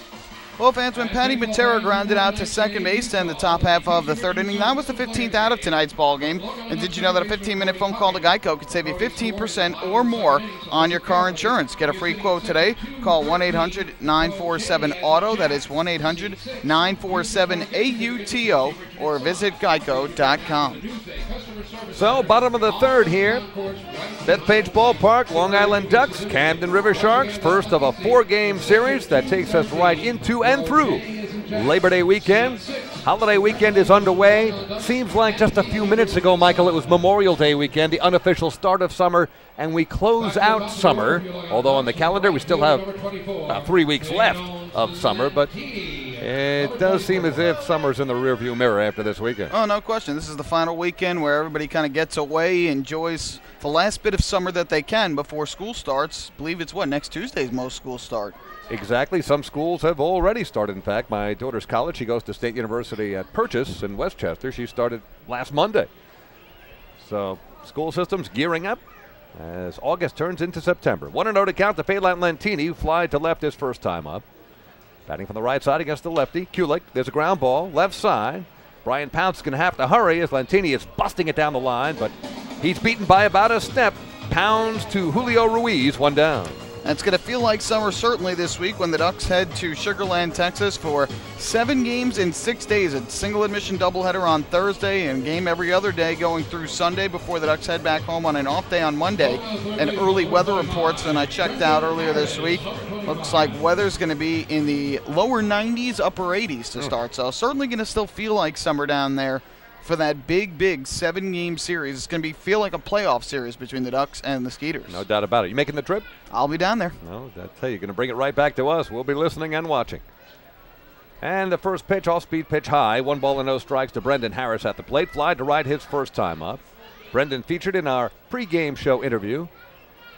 A veteran of 6 major league organizations, has been with 6 major league clubs, and said by far the best organization, best run, the Tampa Bay Rays organization, Devil Rays when he was there, and he could not stop, even when our interview ended, raving about Joe Madden, who I've always considered the best manager in baseball. And he said, Joe just treats everyone as an equal. There's no pecking order, no hierarchy. You can be the last guy on the bench, superstar, doesn't matter. Joe, one-on-one, is the best, and he gets the most out of his players. It's been obvious the last decade. I think the biggest thing is they just had to get the devil out of their name, because since they did that in 2008, they've been a playoff contender every year. 3-0 pitch. Outside corner fastball for a strike on Harris. 3 balls and 1 strike. Well, you remember the movie The Rookie with Dennis Quaid. It was a Devil Ray he became late in his 30s. That great story. And that was with the Tampa Bay Devil Rays. 3-1. Pitch outside. Brendan Harris works out a walk. First walk issued by Ryan Kulik. And that is our first Municipal Credit Union walk with a purpose. Every time a Ducks batter walks, the Quackerjack Foundation wins. Oh, well, no surprise that Brendan Harris, who leads the Ducks in walks, would draw that base on balls. And good at bat there. Wasn't going to chase anything unless it was close. He was able to take the strike after getting ahead 3-0, but Kulik cannot throw another strike. So Harris draws the walk, and now the dangerous Lou Ford comes to the plate. Lou Ford, who hit the ball hard his first time up, a single right up the middle. Brendan Harris is 1 for 1 in the stolen base department, not a huge threat to steal. As Ford takes a strike, inside corner fastball, 0-1. Lou came into the game at .340, second in hitting in the Atlantic League. He has hit 13 out and tied for the team lead with Adam Bailey with 78 RBI. Stands up on the plate from the right side, gets a good look at the left-hander Ryan Kulik. Taking his lead is Brendan Harris. The 0-1 pitch is on the way. Good curveball, drops in for a strike. That was a beauty. 0-2 to Lou Ford with Bill Hall waiting on deck. Kulik's best pitch is his curveball. When he can get that working, when he has good movement on it, he can throw it for strikes. That is when he will find success. Kulik takes a look in, looking directly at the runner across the way, Harris. And the 0-2 pitch will be forthcoming to Lou Ford. And this ground ball, left side, taken by Brian Pounds, and his throw to second was wide. Nice play by Patty Matera to keep his foot on the bag. Ford streaking down first base line, makes it. There is no throw from Matera to Jose Julio Ruiz, but a nearly wild throw from Brian Pounds, the third baseman. Nice play by Matera, so they get the force, 2 down. Yeah, well, fortunately for the Riversharks, Matera was able to make that play and keep his foot on the bag to get 1 out. Unfortunately, Pounds there could have had an easy double play that would have ended the inning, even though Ford does run well. It was right at him, an easy 1 or 2 hopper, but again, his throw to second was off target, and thankfully for him, Matera saved him of the error and got a big second out. So Ford replacing Harris on the base pass. Bill Hall is at the plate. He takes outside. 1-0, the DH here tonight. Hall in the cleanup spot, flied to fairly deep left field. His first time up. Ducks leading 1-0, bottom of the third at Bethpage Ballpark. Ducks and Sharks, all with that wide open stance. Ford with a small lead. Pitch to Hall is downstairs. And dropping behind now, Ryan Kulik, 2-0 to Bill Hall. And Ducks should stay patient here against Kulik because he has not been throwing too many strikes here in this inning. Make him throw you a strike, make him get a count at least even before you start kind of hacking away, try and get some runners on base. Coming set is Kulik. 2-0 the count. Lou Ford takes his lead. And the pitch to Bill Hall is on the way. Big swing and a miss. Swung right through it. 2 balls and a strike to Hall. You heard some of the fans here with a big ooh after that swing. Hall was expecting a 2-0 fastball over the middle of the plate. Got a fastball, but it was down in the zone. And Hall took a big hack at it and swung through it for strike 1. So Bill Hall back in the box. 2-1 the count. Ford takes his lead with 2 down. 2-1 pitch is fouled to our right. Back into the stands. That may have made it to the concession area. That one came back hard. 2 balls and 2 strikes with 2 down. Over the years, if you've been to Bethpage Ballpark, you're well aware. Bring your mitt and keep your eye on the ball. Everywhere you are in this great ballpark, you have a chance to end up with a baseball. You're always in play. 2-2 the count to Hall. Ford takes his lead. Pitch on the way. Off speed again. Bill Hall spoils it. Slamming it to the right side and out of play. Count remains 2-2. Now Hall fighting off some tough pitches. Kulik, I think, wants to try and stay away from him here, especially with Hall's big, wide open stance. He has a tendency sometimes to try and pull the ball to keep it towards the outside part of the plate. Oftentimes he will swing through it. Coming set is Kulik. Once again, Lou Ford takes his lead, being held on by Jose Julio Ruiz.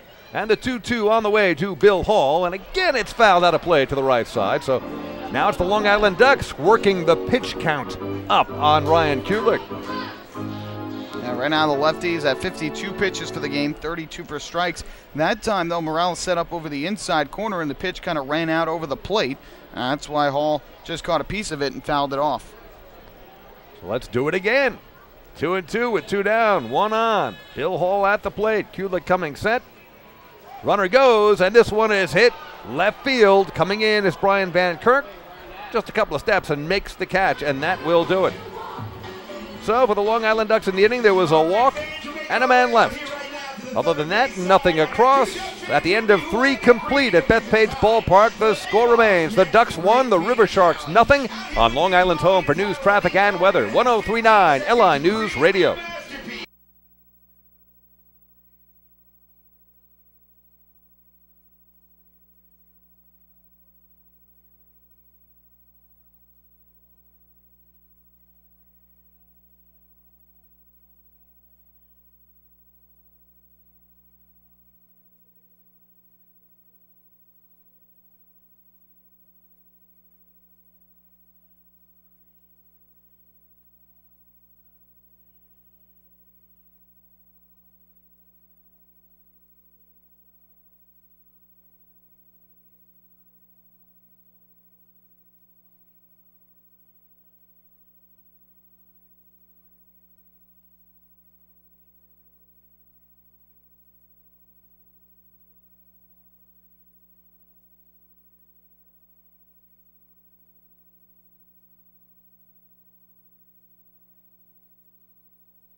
Back at Bethpage Ballpark, David Weiss, Michael Pollock, top of the 4th. Ducks leading the Riversharks 1-0. Time for tonight's 4th inning trivia, where we test your knowledge of the Long Island Ducks, baseball or as a whole, or maybe something a little different. That's what we have for you tonight. We focus on the city of Camden, New Jersey. And here is your question. In Camden, on June 6, 1933, the first one of these opened. Years later, there would be tens of thousands of them. There are now fewer than 400 left in the country. What are we talking about? That is the question. It's a brain buster. Chew on that, Michael Pollock, as Michael takes you away for the next 4 innings of play-by-play. Good question, David. First pitch here to Brian Pounds from Bobby Blevins is down and away for ball 1. It'll be Pounds, Jose Julio Ruiz, and Brian Van Kirk, the 3, 4, 5 hitters, the dangerous hitters in this River Sharks order. Pounds, though, first time up, struck out looking. That gave the fans some free breadsticks here tonight as the 1-0, misses up and in tight. 2 balls and no strikes. I have to ask, David, is there any way we can get a hint on what type of object, type of place this is? Or will that give it away? It is recreational. That's all I can tell you. 2-0 popped up. Foul territory, first base side, out of play. Matter of fact, make that a leisure activity.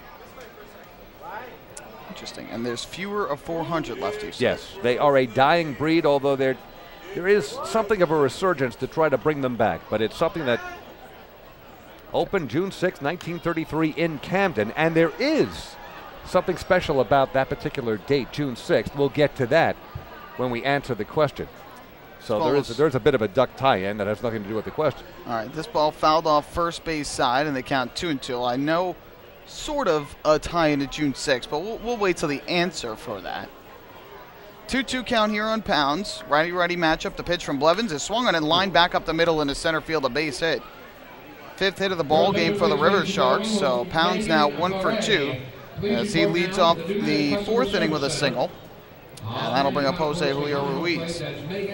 We have talked about Bobby Blevins' numbers coming into this game. 155 innings pitched, 155 1/3, 94 strikeouts. So he has never been a strikeout pitcher. He pitches to contact, but he can keep the ball down. He can keep you off balance. When he's really on, nothing is really hit hard. There have been some hard hit balls here tonight against Bobby, but he's using a lot of guile to get through it. Here's Julio Ruiz from the left side. First pitch is a fastball that turns him around and misses inside for ball 1. Julio Ruiz was a strikeout victim his first time up after hitting one deep but foul down the right field line. Ended up chasing strike 3 down in the dirt. Now the 1-0, and Julio Ruiz swings and misses. Another pitch down in the zone. That'll even up the count at 1-1. We'll take a look at some of the out-of-town scoreboard as well and get you caught up around the Atlantic League. First, we'll head to York, Pennsylvania. Matchup of the 2 first-half champions in the Atlantic League tonight, and right now it's the Patriots 4, the Revolution 2, bottom half of the 5th inning. 1-1 is ripped in the air deep down the right field line, and this ball is going to hook foul and into the Ducks bullpen again. Julio Ruiz driving one deep, but he hooks it foul for strike 2. Out in front, got a good piece of that one, but by about 15, 20 feet, foul. The starter for the Patriots tonight, Josh Lowy, back from the Mexican League. He opposes the York ace Corey Thurman. Patriots have 2 RBIs, 2 hits, and 2 runs from Ty Wright leading the way so far. Sean Smith just hit a 2-run home run for York. Swing and a miss for strike 3. Blevins blew the fastball by him up and away. 3rd strikeout of the night for the Ducks right-hander. 2nd time that Julio Ruiz has gone down swinging. Well, just a minute or two after I said Bobby Blevins is not a strikeout pitcher, and he would admit he's not how he would categorize himself, but he still blew Julio Ruiz away. That was some serious smoke. Yeah, well, Julio Ruiz had gotten a breaking ball kind of down in the zone there that he crushed down the right field line foul, and Blevins wanted to come back with a fastball out of the zone, being ahead in the count 1-2, and got Julio Ruiz to chase up. So, with 1 out and 1 on, here is Brian Van Kirk, the left fielder. He hits from the right side.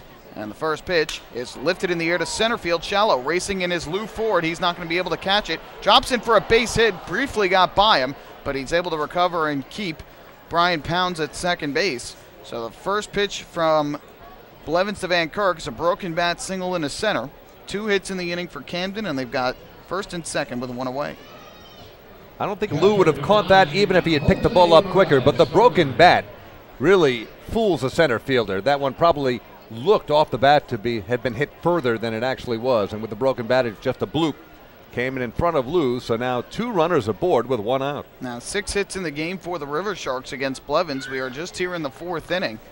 All 5 of the 6, have been singles. The one that wasn't was the double by Chavez.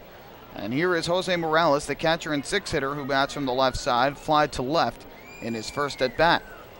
So Blevins would love nothing more than a ground ball double play at this point.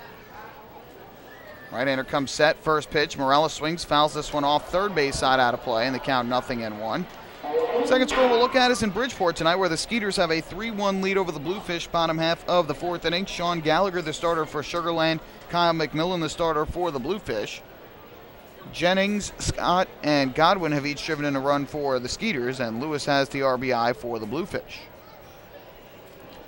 0-1 coming to Morales, and he will swing and line this one into left field, though right at Adam Bailey. He will make the head-high catch. Runners will stay put. So Morales hit that ball hard, but hit it right to the left fielder Bailey, and now 2 away. Well, Riversharks are peppering Bobby Blevins, but can't really string anything together here and have not been able to come up with a run. But as you mentioned, they have a half dozen hits here in the top of the fourth so far, though. Blevins has been able to keep them off the scoreboard. And the final score we'll look at is in Southern Maryland tonight in terms of the Atlantic League, where the Blue Crabs have an early 2-0 lead, top of the fourth inning against the Barnstormers. That is good news for the Ducks, as Long Island enters 3 games behind Lancaster in the wild card race here in the Atlantic League, with Somerset leading the second half in the Liberty Division. First pitch misses up and inside for ball 1 to P.J. Phillips, who grounded it short his first time up. James Skelton has driven in a run for the Blue Crabs. They have Gabriel Hernandez on the mound against Dan Osterbrock for Lancaster. 1-0, and Phillips swings and misses. Try to pull a fastball over the outside corner. Count is even at 1-1. Top of the fifth in Toronto, Yankees trailing the Blue Jays 1-0 on a Jose Bautista home run, his 27th of the year. Chris Capuano starting for the Yankees. He's 1-3. Mark Burley for the Blue Jays. He is 11-8. 1-1 pitch. Blevins looks to second, deals, and Phillips will take a breaking ball down and away. Count now goes to 2-1 on Phillips. Last year, Phillips played in a total of 77 games with the Ducks. He had 222 with 4 home runs and 19 runs batted in, and was a part of the Ducks during their postseason run. Mainly, though, was a late inning off-the-bench guy for speed. When a slower batter would get on base, he would come in as a pinch runner and oftentimes would steal second base or third. 2-1. It's very true. He was more or less the designated runner for the Long Island Ducks. We talked about Herb Washington and the Oakland A's way back in the 1970s, but PJ many times would come in late in a game, and Kevin Baez would put PJ in motion, and that would be awfully distracting to the opposition. 2-1 here to Phillips. Cut on and missed. Again, try to pull the outside pitch, and the count even at 2-2. And those guys can be very valuable come the playoffs, and the Ducks know that. They recently acquired Evan Crawford in the trade for John Myers, and Crawford has been a guy lately for guys like Bill Hall, who has come in off the bench and pinch ran, and he has done very well in the stolen base department early on for the Ducks. 2-2 from Blevins to Phillips. Here's the kick and the pitch, and Phillips swings, lines this one into center field. Ford raced in, now has to go back, and he leaps up and makes the catch. That ball hit right at Lou Ford, had a little bit of a tough time judging it, but ultimately makes the catch, and Blevins works out of the first and second, 1-out jam. So in the inning, no runs on 2 hits, and 2 more Riversharks left on base. Through 3.5 tonight here at Bethpage Ballpark, 1-0 Long Island, here on Long Island's home for news, traffic, and weather, 103.9 LI News Radio.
Back at Central Islip, David Weiss, Michael Pollock, Bethpage Ballpark. Ducks leading the Camden Riversharks 1-0 going to the bottom of inning number 4. Time to answer tonight's 4th inning trivia, where we test your knowledge of the Long Island Ducks, baseball as a whole, and in this particular case, something a little different in honor of the city where the Riversharks play, Camden, New Jersey.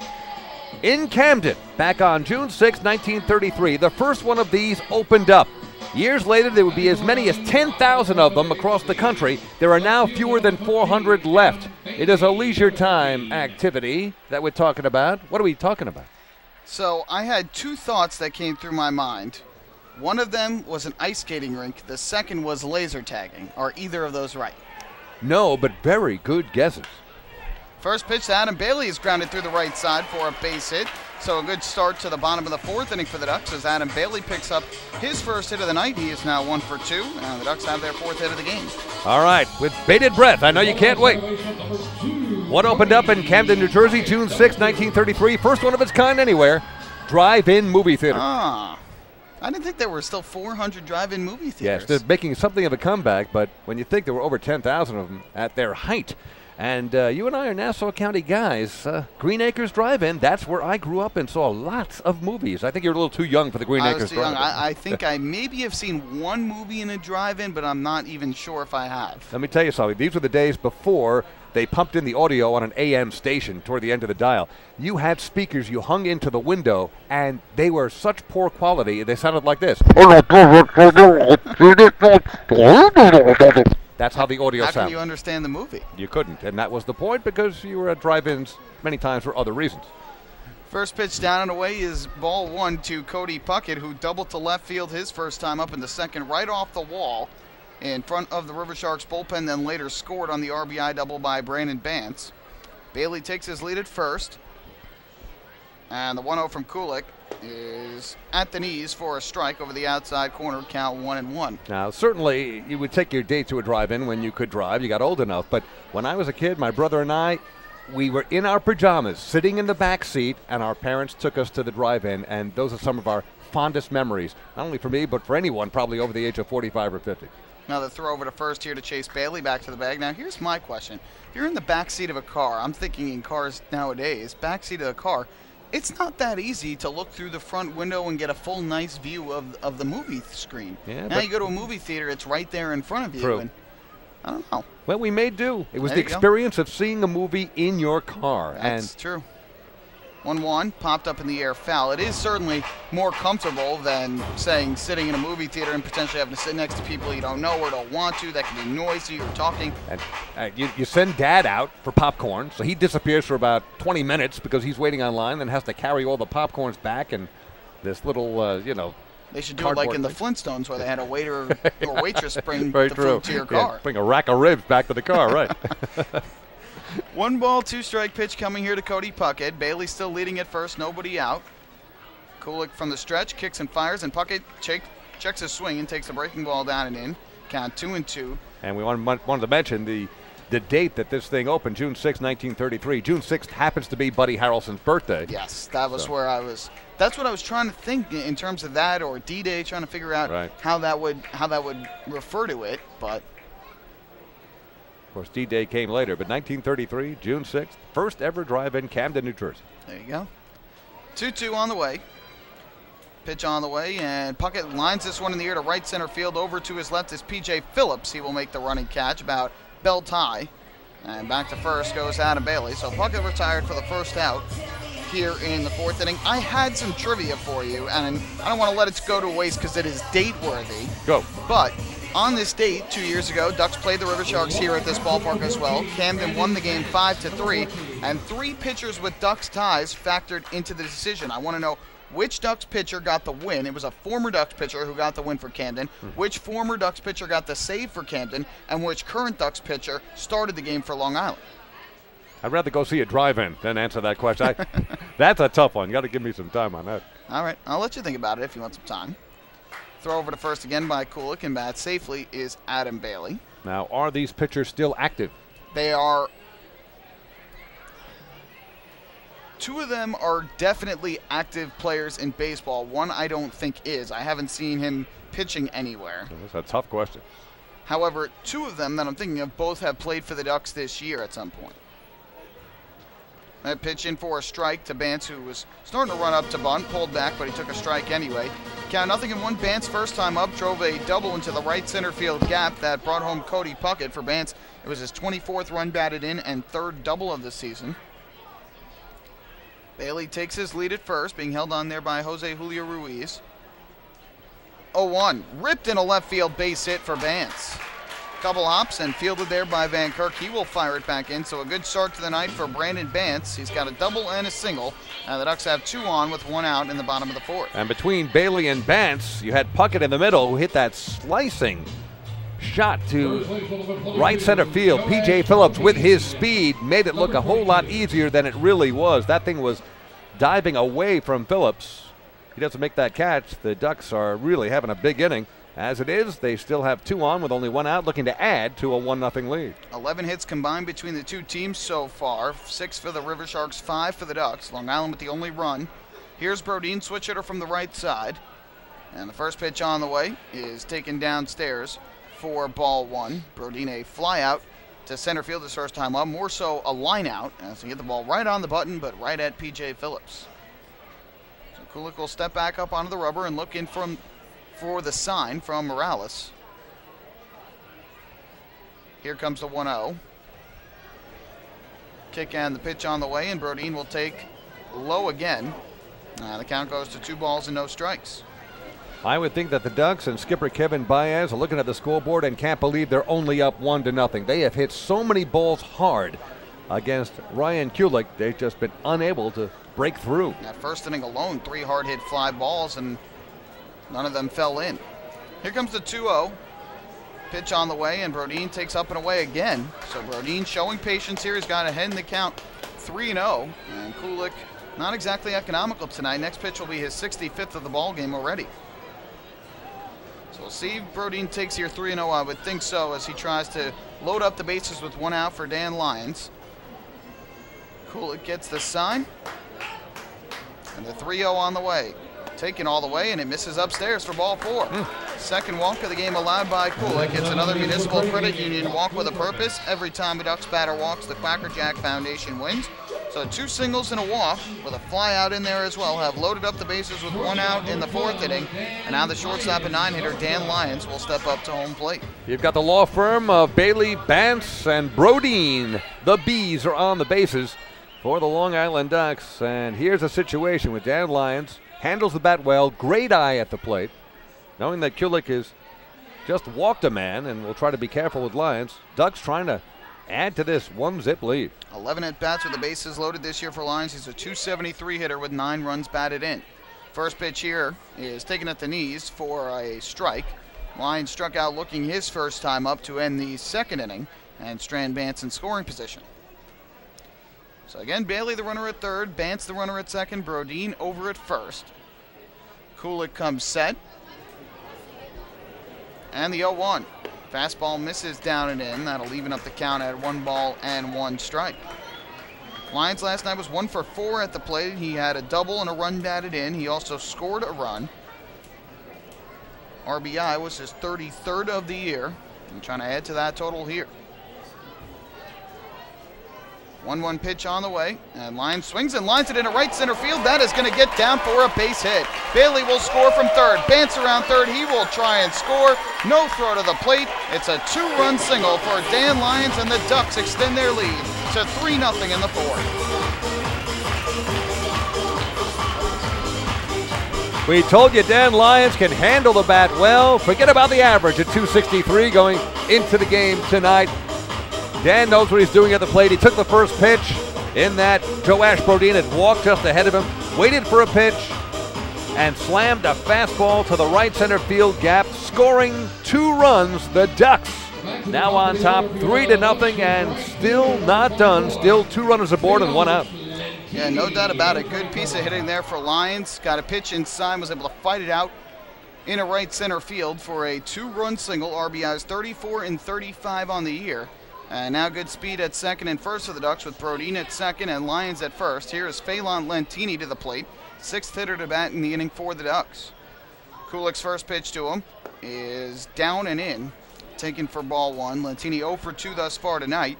After an 0 for 4 performance last night, he has flied to left and grounded to third. For sure, a sigh of relief from Kevin Baez in the dugout saying we finally hit one that wasn't caught. I hit one hard. No question. It's going to be a 1-0 pitch here. Kulik deals. Lentini takes a fastball over the outside corner for a strike. Good pitch. Count 1-1. Each team now with 6 hits in the ballgame. So the Ducks get a multi-run inning here and extend their lead to 3. Inning still not over yet. 2 on with 1 out. And the 1-1 coming to Lentini. Kulik looking at second, kicks and fires, and Lentini swings and grounds one to the left side through. Past the shortstop Chavez for a base hit. Brodin rounds third. He will come home to score, and it's 4-0 Ducks here in the 4th. Boy, Lentini just smacking that one. Almost unfolded in slow motion. You knew Brandon Chavez was going to have all sorts of trouble trying to backhand that bullet that just flew right by his mitt. And Brian Van Kirk, as quickly as the ball got to him, he had no play whatsoever on Joash Brodin, scoring the 4th run for the Ducks. Still 2 on, still only 1 out. 3 runs in here in the bottom of the 4th for the Ducks. Base hit, 54th run batted in for Phelan Lentini. And again, that ball kind of took a nasty hop past the shortstop Chavez. Not much he could do about it.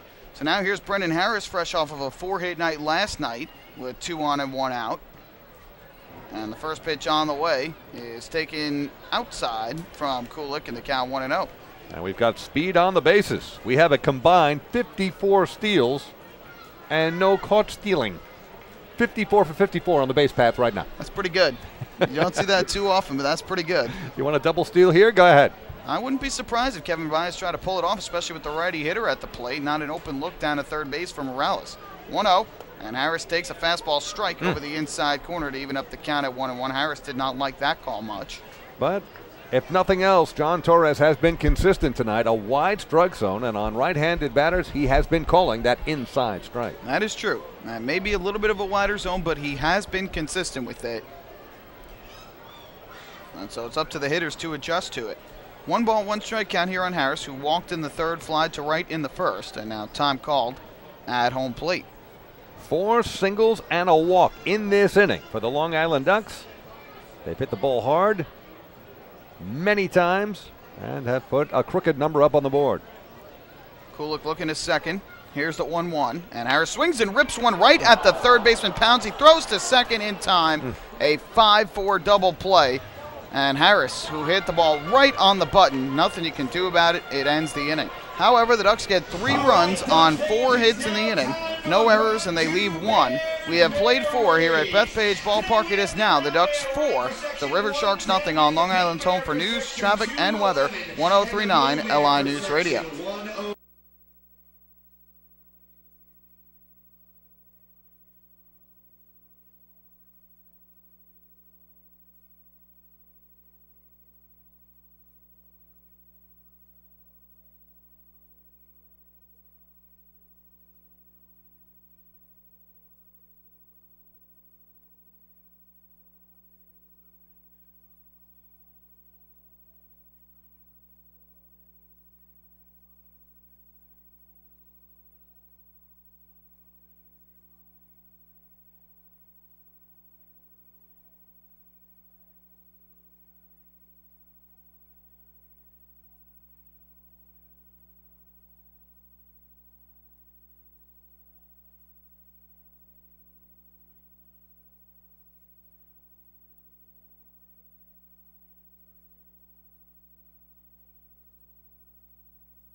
Ticket kiosk on the main concourse, right behind home plate, to get more valuable information. Hey, Duck fans, don't forget to stop by the Waddle Inn shop on your next visit here to the Duck Pond, where exclusive, hard-to-find Ducks memorabilia is now on sale. Proceeds benefit the Quackerjack Foundation, the charitable arm of the Long Island Ducks.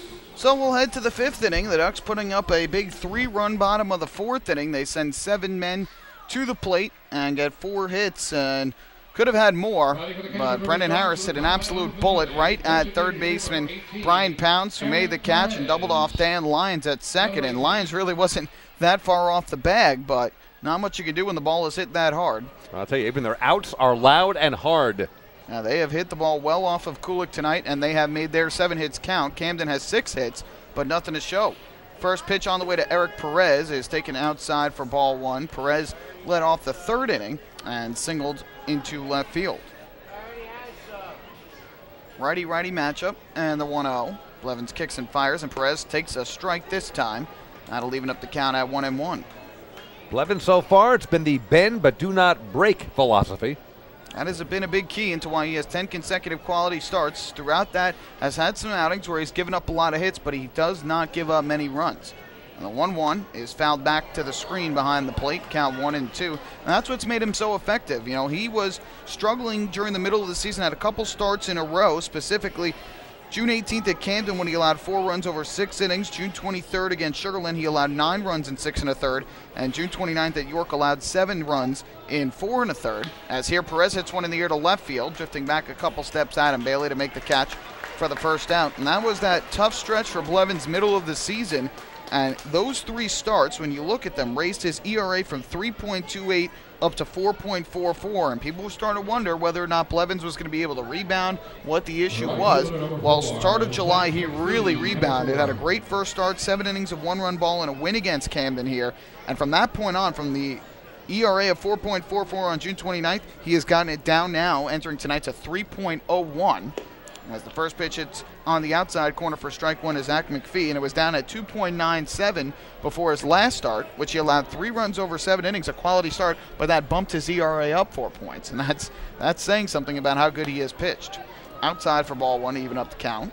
It does show you, though, in the pitching department, you can turn it around and then go on one of those hot streaks, rip off several wins in a row, and just become almost unhittable. 1-1 is grounded here to short, gobbled up by Dan Lyons, and his throw to first in time to retire McPhee, who is now 0 for 2 and 2 away in the 5th.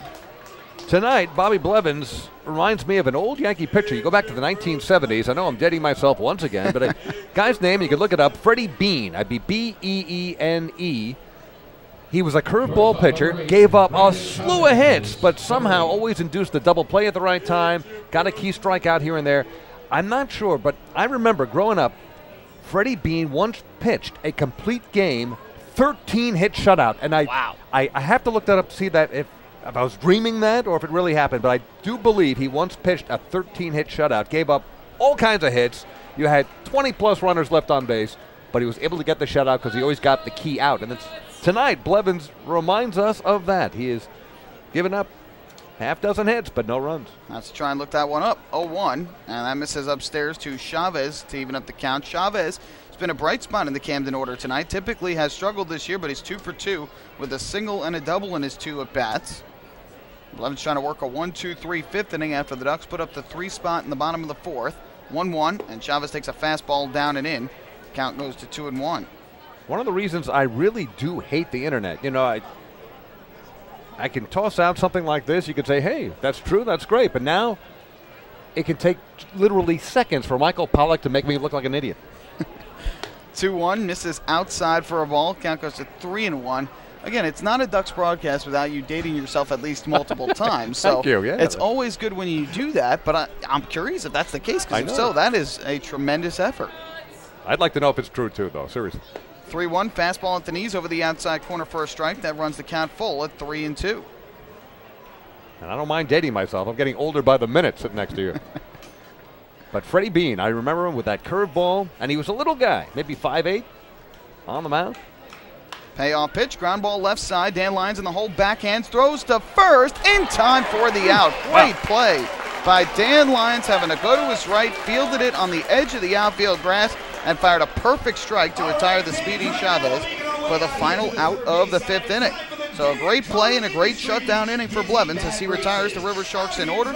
We will head to the bottom of the 5th. We're halfway through. 4-0 Ducks lead on Long Island's home for news, traffic, and weather. 103.9 LI News Radio.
Back at Bethpage Ballpark, David Weiss, Michael Pollock. Ducks lead the Camden Riversharks 4-0. First of a 4-game series. The 4th game of this series is on Labor Day. What would Labor Day weekend be without a barbecue? And the Ducks have one for you. The Labor Day barbecue with the Ducks. Monday, September 1. The gates will open at 5:35 and that we'll go through after this 1-0, and it's taken down and away for ball 2. Starts from the time the gates open, which is at 5:35 p.m., runs through the 7th inning. So you've got about at least, I would say, 2 to 3 hours of a barbecue there. All you can eat for that.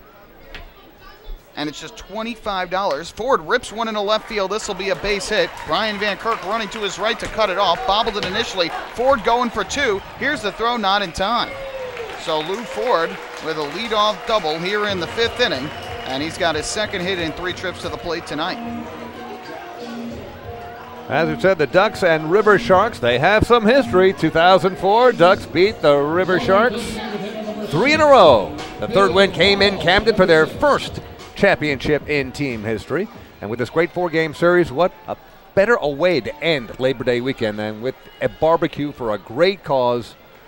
Everything included with the price of a ticket of $25. And $5 of that is going to go again to the ALS Association, as they're helping raise awareness right now. Of course, the Ice Bucket Challenge all over Facebook and Twitter and the entire social media world, as Hall lifts one in the air to right field, deep towards the line. McPhee goes back to get it.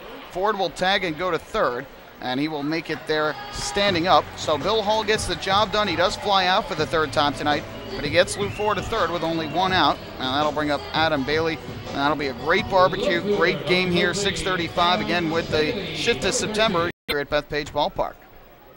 I finally got the mosquito. I was going to say, you have been having a tough time of it with the Skeeter here in the broadcast booth, and the Skeeters aren't even facing the Ducks yet. You have to wait till next Tuesday for it. And a Skeeter, leftover Skeeter from Texas, flew into our broadcast booth. This thing has been pesky, but I finally got it.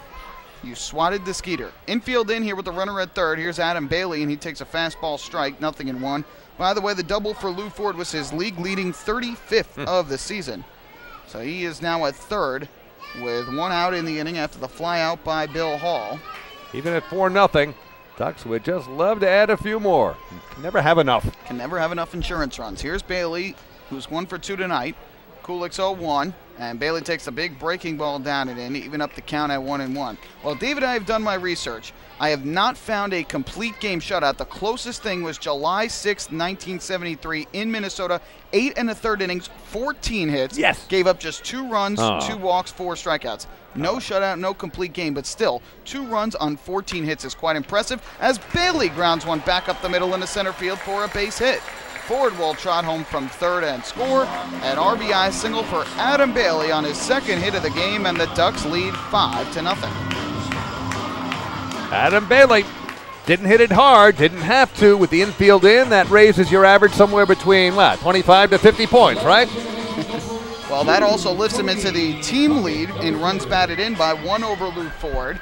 As Ford scores on the play, Bailey now with 79 runs batted in, 1 more than Ford. And 2 more hits for Bailey tonight. So he is at first with 1 away. That'll bring Cody Puckett to the plate. First pitch from Kulik, and Puckett rips one high in the air, deep left center field. Phillips going back. Slide out twice to fairly deep center field. That time about as deep as you can send the ball out there to left center. And a nice play by the speedy P.J. Phillips. And thank you for looking up that Freddie Bean game. And that is the one I was thinking about against Minnesota, right? At Minnesota? At Minnesota, yep. And I remembered against the Twins, so I came close. I thought it was a 13-hit shutout. He'd given up 2 runs in 8+ innings on 14 hits, and most of them were singles. That is incredible. And he walked 2, I believe, in that start, too. He walked 2. So that's 16 runners on base right there alone between hits and walks, and only 2 scored. I'm impressed that my memory at least was in the ballpark. Good. Yeah. Your memory has not gone yet. We're very excited about that. Thank you. Pun intended. My memory was in the ballpark. 1-0, and that is taken for a strike on the outside corner to Bance. Count 1-1. Bance 2 for 2 on the night. An RBI double to right center in the 2nd, a single to left in the 4th, and then later scored on the 2-run single by Lyons. Boy, Bance is making a good run early on for Nicolak player of the game. He also picked off a runner at first, Patty Matera, back in the 1st inning. That was a key play early on. Very true. Bailey leads it first, a 1-1. Ground ball to 3rd. Gobbled up by Pounds. He will go to 2nd for 1, and that's all they need. because that is the third out of the inning. So the 5-4 fielder's choice will end the inning. However, the Ducks do add another insurance run. They get a run on 2 hits, no errors, they leave 1. And through 5 innings here at Bethpage Ballpark, as David swats another skeeter, it is the Ducks 5, the Riversharks nothing on Long Island's home for news, traffic, and weather, 103.9 LI News Radio.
Duck fans, follow all season long as the Ducks try to meet the Chappie's Home Run Challenge. If the Ducks hit 100 home runs, Chappie's Funeral Homes will donate $5,000 to the Quackerjack Foundation. Chappie's Funeral Homes, where caring for others is their family tradition. And checking the home run total for the Long Island Ducks, they are very close with, let's see, 22 games left. 22 games left, including tonight. We got 87 homers. We need 13 home runs, and as the Ducks have shown through the years, they hit them in bunches, so 13 more to go to meet the Chappie's Home Run Challenge. And they want to try and get some here in this series because they go down to Constellation Field for 7 games in 6 days, and that is certainly not a home run ballpark. You have to hit it out basically right down the left field line onto the picnic plaza or maybe out to left center, but it is very deep to center field, very deep to right field, all the way around in right. As the first pitch to Patty Matera from Bobby Blevins, hit on the ground to second. Cody Puckett fields on a couple hops and his throw to first in time. So on one pitch, Matera retired, and that is the first out here in the 6th. And that helps Bobby Blevins, who has had a relatively higher pitch count as he's worked out of difficulty in a number of innings, has not given up a run, but has given up 6 hits, has not walked a batter, has struck out 3. There have been several deep counts. So with that in mind, 1 pitch, 1 out, that helps. 80 pitches to this point, 55 for strikes. He has now retired 6 straight since a single by Van Kirk in the 4th, and here is Brian Pounds to the plate, who's 1 for 2. First pitch on the way, and Pounds takes a big breaking ball that drops over the inside corner for strike 1. Pounds a single to center in the 4th, struck out looking, though, back in the 1st inning. He is the Pizza Hut K-Man tonight, so with that strikeout, fans in attendance received an order of free breadsticks, courtesy of Pizza Hut. This one taken down low. They can take their game ticket to a participating Pizza Hut location to enjoy that order of free breadsticks. We'll go through the participating locations momentarily. That way, if you're here in attendance tonight listening, you'll know where to go. 1-1 popped up, right side of the infield. Second baseman Cody Puckett on the edge of the outfield grass will make the catch. So that'll retire Pounds, and quickly 2 away in the 6th inning. I have it right here on my score sheet. The backward K, his first time up, which means a strikeout looking. And in the corner, I wrote BS. Red sticks. Breadsticks. That's right. The participating Pizza Hut locations where you can redeem that order of free breadsticks: Center Reach, Brentwood, Lindenhurst, Riverhead, Westbury, Lynbrook, Baldwin, and Rosedale. So covering both Nassau and Suffolk County. Rosedale and Queens, too. There you go. First pitch is a called strike on the outside corner to Jose Julio Ruiz, 0-1. Ruiz has struck out twice tonight, swinging in the 1st and swinging again in the 4th. 0-1. Misses down and in. Count 1-1. He has also made a couple of Ducks fans gasp a couple of times here tonight with deep drives down the right field line that hooked foul. 5-0 Ducks here in the top of the 6th inning. The 1-1, and this is taken outside for ball 2. Jose Julio Ruiz listed at 6'3", 235. He looks larger than that at the plate. He stands straight up. born in Santiago, Cuba. He was the Atlantic League Player of the Month for the month of June. He had a very hot month of June. 2-1, popped up foul. Third base side out of play. That evens up the count at 2-2. Kind of has that stance at home plate where he rests the bat on the left shoulder and kind of waves it back and forth, almost Gary Sheffield-like. Right. Not as adamant, but still waves that bat back and forth and then kind of gears back and lets it fly. And when he connects, he can hit it a long way. Again, he has hit 4 home runs against the Ducks this season. A guy that Long Island certainly does not like to face, but that's been the big bat in Camden's lineup this year. 2-2. Ripped on the ground to first. Right there is Joe Ashbrodeen. He will take it to the bag himself. And back-to-back 1-2-3 innings for Bobby Blevins, who has now set down 8 in a row.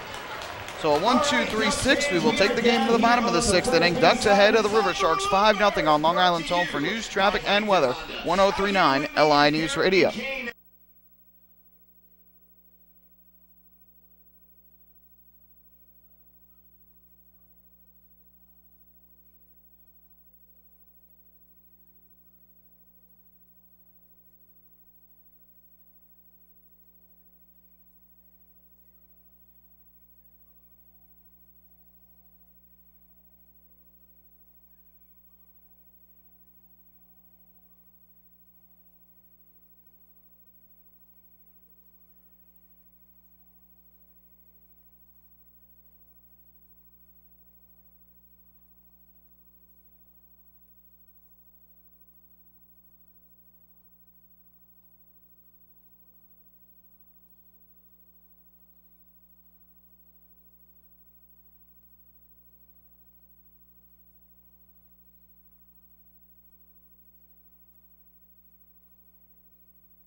Well, we are back here at Bethpage Ballpark. We head to the bottom half of the 6th inning. Long Island Ducks lead it by a count of 5-0 over the Riversharks, and it looks like former Duck Nick DeBar has taken over on the mound for the Riversharks after Ryan Kulik started and went the first 5 innings. Did not have his best stuff tonight.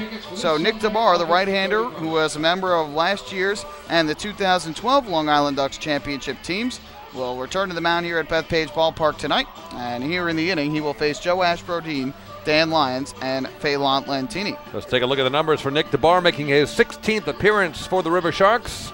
He has started 3 games, the rest in relief. 31 innings pitched, has given up 35 hits, 28 earned runs, has struck out 23, but the eye-popping number, he has also walked 23, so control can be an issue. ERA of over 8. Nick DeBar in relief of Ryan Kulik here in the bottom of the 6th inning against the Long Island Ducks. I'll get you the final line on Kulik momentarily, but he would be in line for the loss, which would drop him to 2-5 on the season as he continues to struggle since coming back from the Colorado Rockies organization, in which he played at Single-A, Double-A, and Triple-A this year. So DeBar on the mound faces former teammate Joe Ashbrodeen leading things off. And the first pitch from the righty is taken on the outside corner at the knees for strike 1. Brodeen tonight has fly to center and walked in his 2 plate appearances. He also scored back in the 4th inning.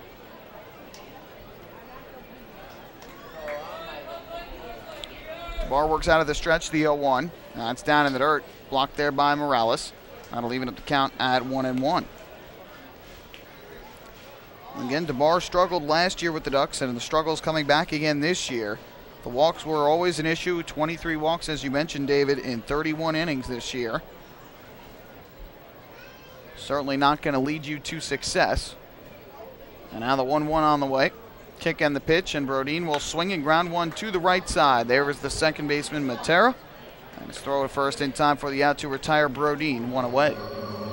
Well, 4 innings into this game. The Ducks finally broke it open the bottom of the fourth, putting 3 runs up on the board. To that point, Ducks had a 1-0 lead despite the fact they had hit Ryan Kulik rather hard. They had put some hits up on the board. Even their outs were hard, smashes. But finally in the bottom of inning number 4, crooked number up on the board, 3 runs came across, another one in the 5th, so 5-0 Ducks lead, and they're now facing former teammate DeBar. Here is Dan Lyons to the plate from the right side. First pitch from DeBar, and Lyons will take a fastball up and in for ball 1. Lyons with a big hit in that 4th inning, the 2-run single to right center field that scored both Bailey and Bance. First at bat he had struck out looking to leave Bance at second, but made up for it in the 4th with that big 2-run single that made it a 3-0 game. 1-0, and he will take a curveball that hits the outside corner for strike 1. So DeBar relieves Kulik, and the Riversharks will need at least 3 innings out of their bullpen tonight.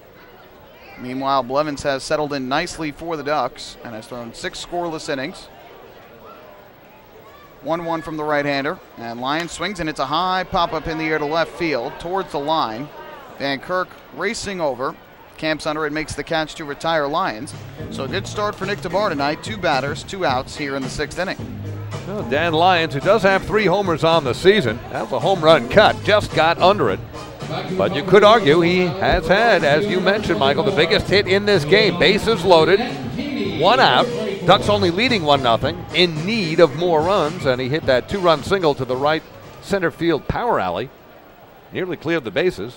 Lentini at the plate now, followed up with a single to make it 4-0, and Ducks have since added 1 for a healthy 5-0 lead. Well, it's been a balanced attack for the Ducks tonight. Everybody's reached base with the exception of Bill Hall, who has flied out 3 times. Here's Lentini, and the first pitch misses up and inside for ball 1.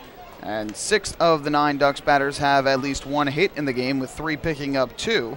So it's been a balanced attack tonight for Long Island against Ryan Kulik and the Riversharks. And now DeBar trying to calm things down and put together the first 1-2-3 inning of the game for a Camden pitcher, and here he delivers a strike over the outside corner to even the count. At one point in that 4th inning, you had Dan Lyons and Phelan Lentini on base. And we pointed out they represented a combined 54 steals and no caught stealing. 54 for 54 on the bases at that time. I'm not sure if that's ever been done. I'm not sure, but that is quite impressive for 2 runners combined, and especially here in the Atlantic League this year. Lentini at the plate, he's 1 for 3 tonight. The 1-1 from DeBar is lifted in the air to shallow left. Van Kirk racing in, still coming on. He makes the sliding catch underhanded in left field to rob Lentini of a hit.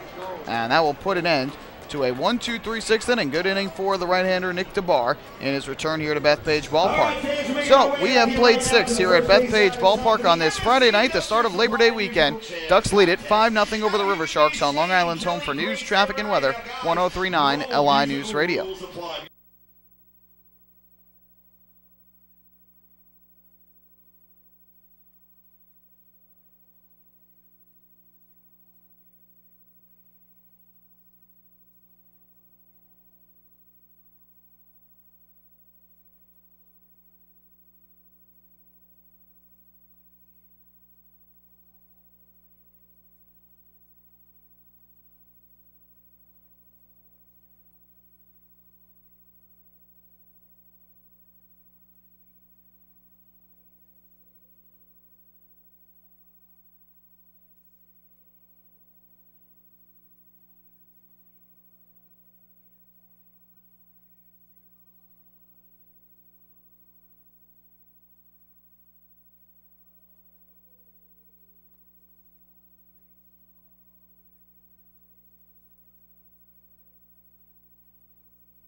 To the 7th inning we go. Ducks with a 5-0 lead over the Riversharks. First of 4 games between these 2 Liberty Division foes here on this Labor Day weekend wraparound series at Bethpage Ballpark.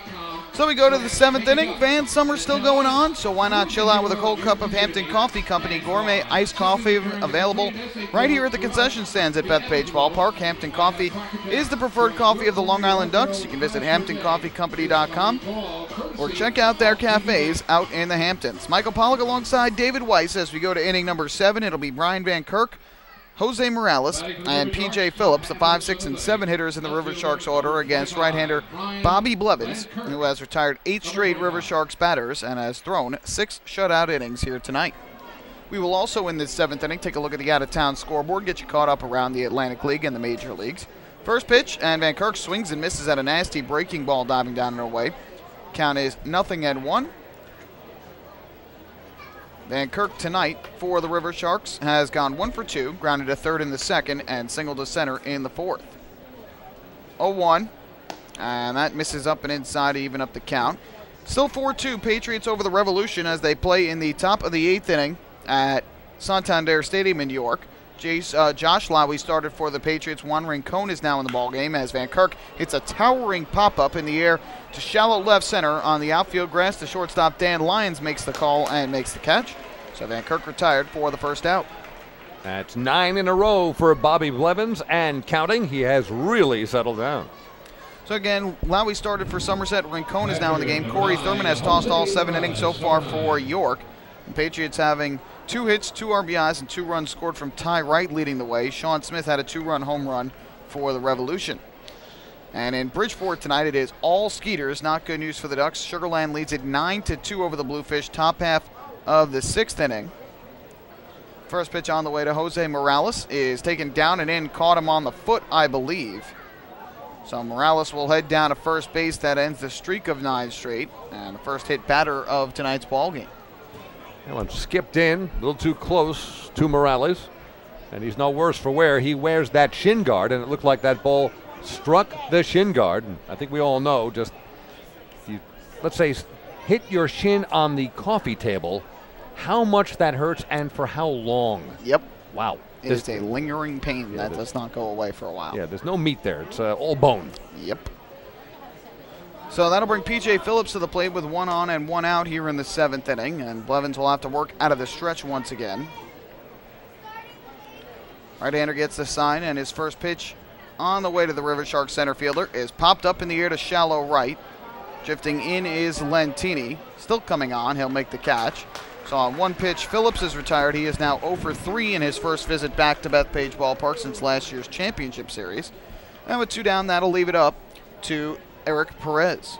Yeah, Blevins' pitch count was really getting up there after about 3 or 4 innings of work, but he's been extremely economical over the last couple innings. Had just 88 entering the inning.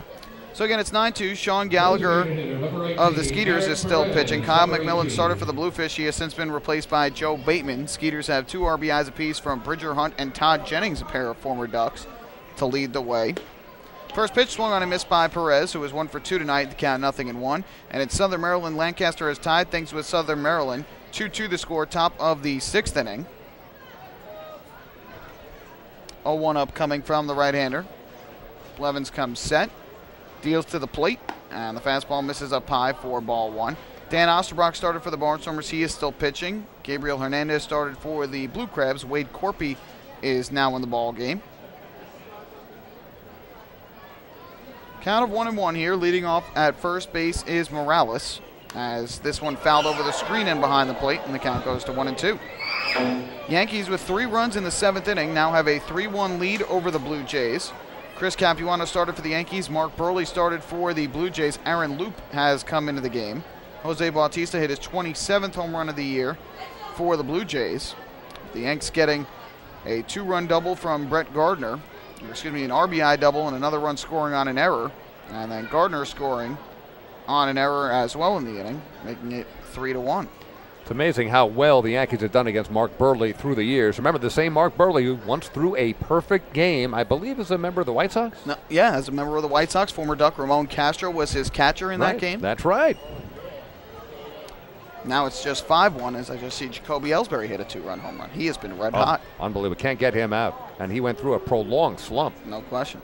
So the runner at first with 2 out, 2-2 from Blevins to Perez, and this is taken down low for ball 3. Mets and the Phillies are tied at 1 as they play bottom of the 7th inning at Citi Field. Jacob deGrom started for the Mets. He is still in. David Buchanan started for the Phillies. Now Justin DeFratis is pitching. Got to look at the box score there. I always like to see if deGrom got a hit. He is a wonderful hitting pitcher. I will let you know after this 3-2 pitch. Runner goes, and it's swung on and grounded to third. Brendan Harris backs up. He fields his throw to first, right on the money in time for the out. That ends a 7th scoreless inning for Bobby Blevins. deGrom did not. He was 0 for 2 in the game. Oh, couldn't slump. So another hitless inning for Bobby Blevins. He throws up another 0, no runs, no hits, 1 hit batter, and 1 left on base. Time to stretch here at Bethpage Ballpark on this Friday night. Ducks lead at 5-0 on Long Island's home for news, traffic, and weather. 103.9 LI News Radio.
Back here at Bethpage Ballpark, we go to the bottom half of the 7th inning. 5-0 Ducks lead, and David, want to tell you about the Take It Up to Class promotion presented by TD Bank because it is back again for the 2014 season, but we have some changes.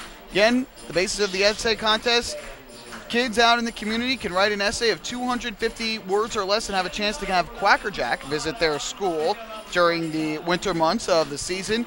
This year, though, the essay contest, instead of being why is my community important to me, new topic, who is a hero in your community and why? So a very interesting topic, certainly one that is worthy of discussion, and so I'm sure kids throughout the course of the offseason will be sending in their essays. You can get the essay form right now by visiting liducks.com/takeaduck, or just head to the community tab and click on the Take a Duck promotion in the community tab, and you can find out all about the Take a Duck to Class promotion and download the essay form right there. Send your essay form back to the Ducks. 4 lucky winners will be chosen this offseason, and they will have Quacker Jack, the Long Island Ducks mascot, visit their school. Fantastic.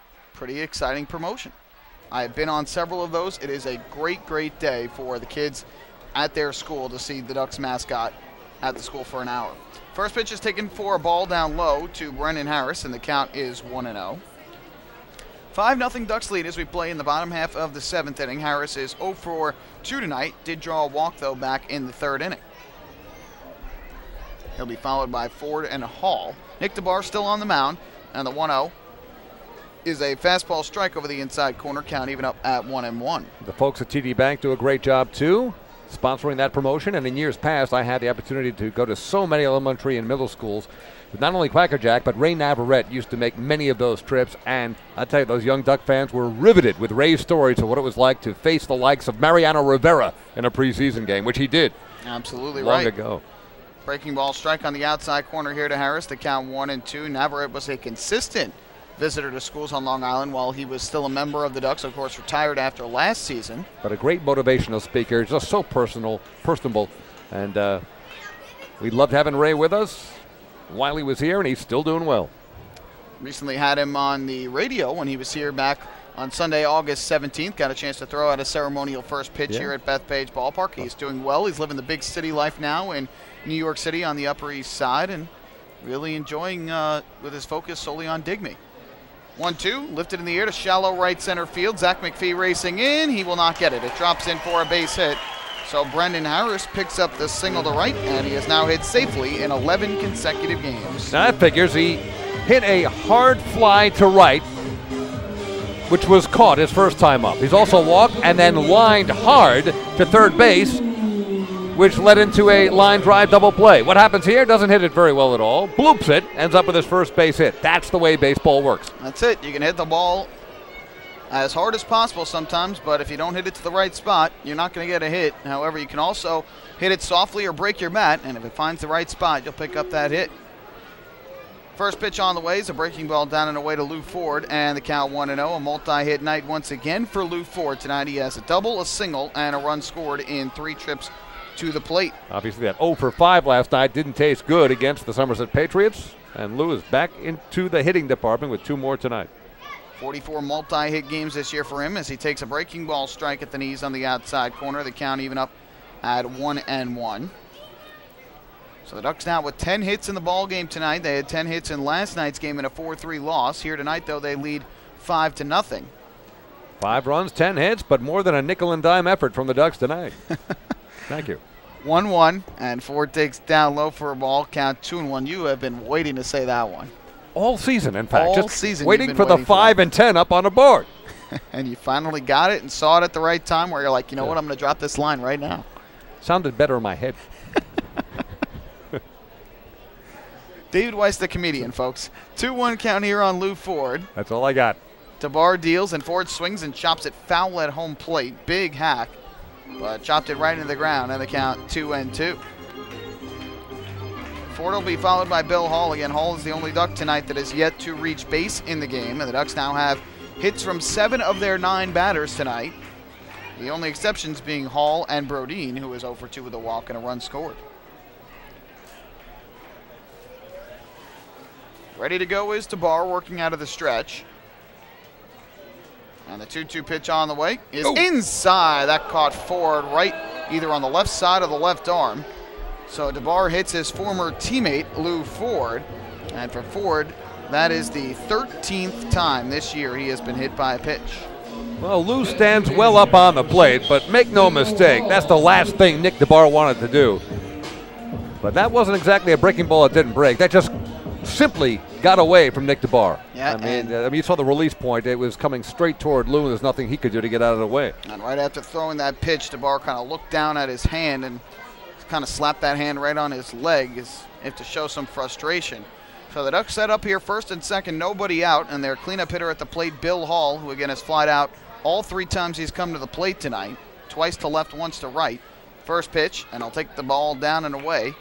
Count 1-0. First at bat, though, nearly hit a 2-run home run out to left field. Didn't have enough to get out, but looked like it would at least get over the head of Van Kirk, but he made a spectacular running catch out in left field, and that even fooled David Weiss here in the broadcast booth. Well, that's another one for the ever-growing blooper reel.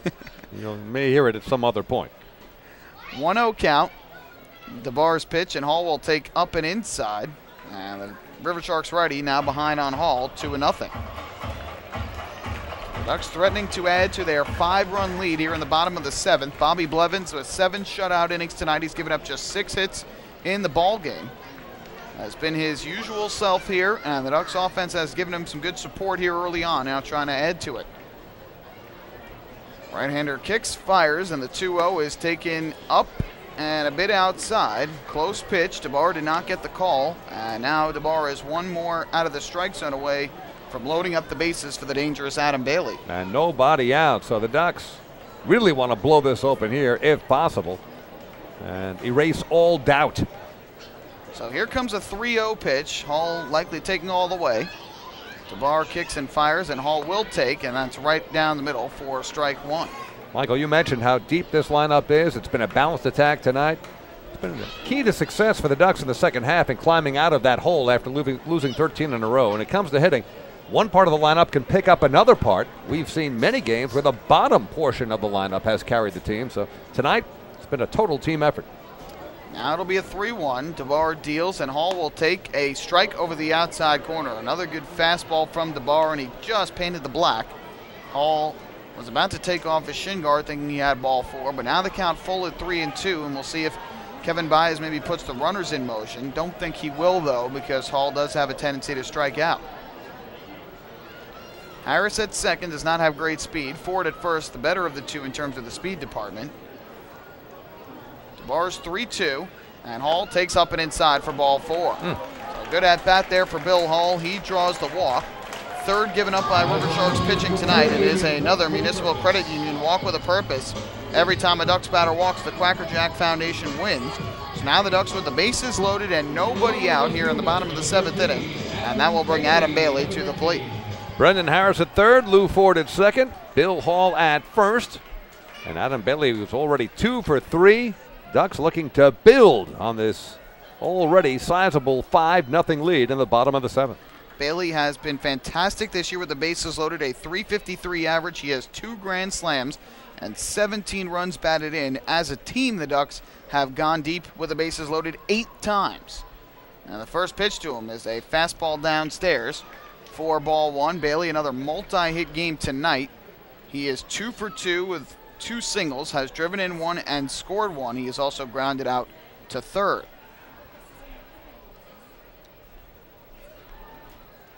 Here comes the 1-0 from DeBar. Kicks and fires, and Bailey takes down and away for ball 2. Adams got that average now up to 305. As you mentioned, 79 RBIs, now leading the team, breaking that deadlock with teammate Lou Ford, who is standing there at second base. Bailey has multiple hits now in 5 of his last 6 games, hits in all 6 of them. DeBar kicks and fires, and the 2-0 is taken for a strike, just getting a piece of the outside corner. Good pitch from DeBar, and the count 2-1. And there's that wide strike zone from home plate umpire John Torres. This is another key batter in the game for the Long Island Ducks. Bailey can be very selective here at 2-1. Harris is the runner at third, Ford the runner at second, and Hall is at first. Nobody out, and the 2-1 pitch is outside for ball 3. So DeBar 1 pitch away from walking a second straight batter and forcing home a run. Ducks have just 1 hit in the inning. The leadoff single to right center, a softly hit single by Brendan Harris. Ford was then hit by a pitch, and Hall drew a walk. And DeBar now up to 28 pitches here over the course of his inning plus 3 batters. If you hear a noise, it's Adam Bailey licking his chops. So here comes DeBar's 3-1. Kicks and fires, and Bailey will take up and away for ball 4. A bases-loaded walk to Bailey. His second run batted in of the night, 80th of the year. In to score from third is Harris, and it is now a 6-0 Ducks lead. And it's also another Municipal Credit Union walk with a purpose. Every time a Ducks batter walks, Quacker Jack Foundation wins. So an RBI without taking the bat off your shoulder, and we've got a walk to the mound, as manager Ron Karkovice will most likely take the ball from Nick DeBar. And DeBar really has lost his control in this inning. The leadoff single, but after that a hit batter and back-to-back walks. So the Ducks have scored a run. They still have the bases loaded with nobody out. We'll have our second reliever of the night coming in for Camden. We'll take a break and come back here on Long Island's home for news, traffic, and weather, 103.9 LI News Radio.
Back at Bethpage Ballpark, we have a new pitcher for the Camden Riversharks in to relieve Nick DeBar here in the 7th inning.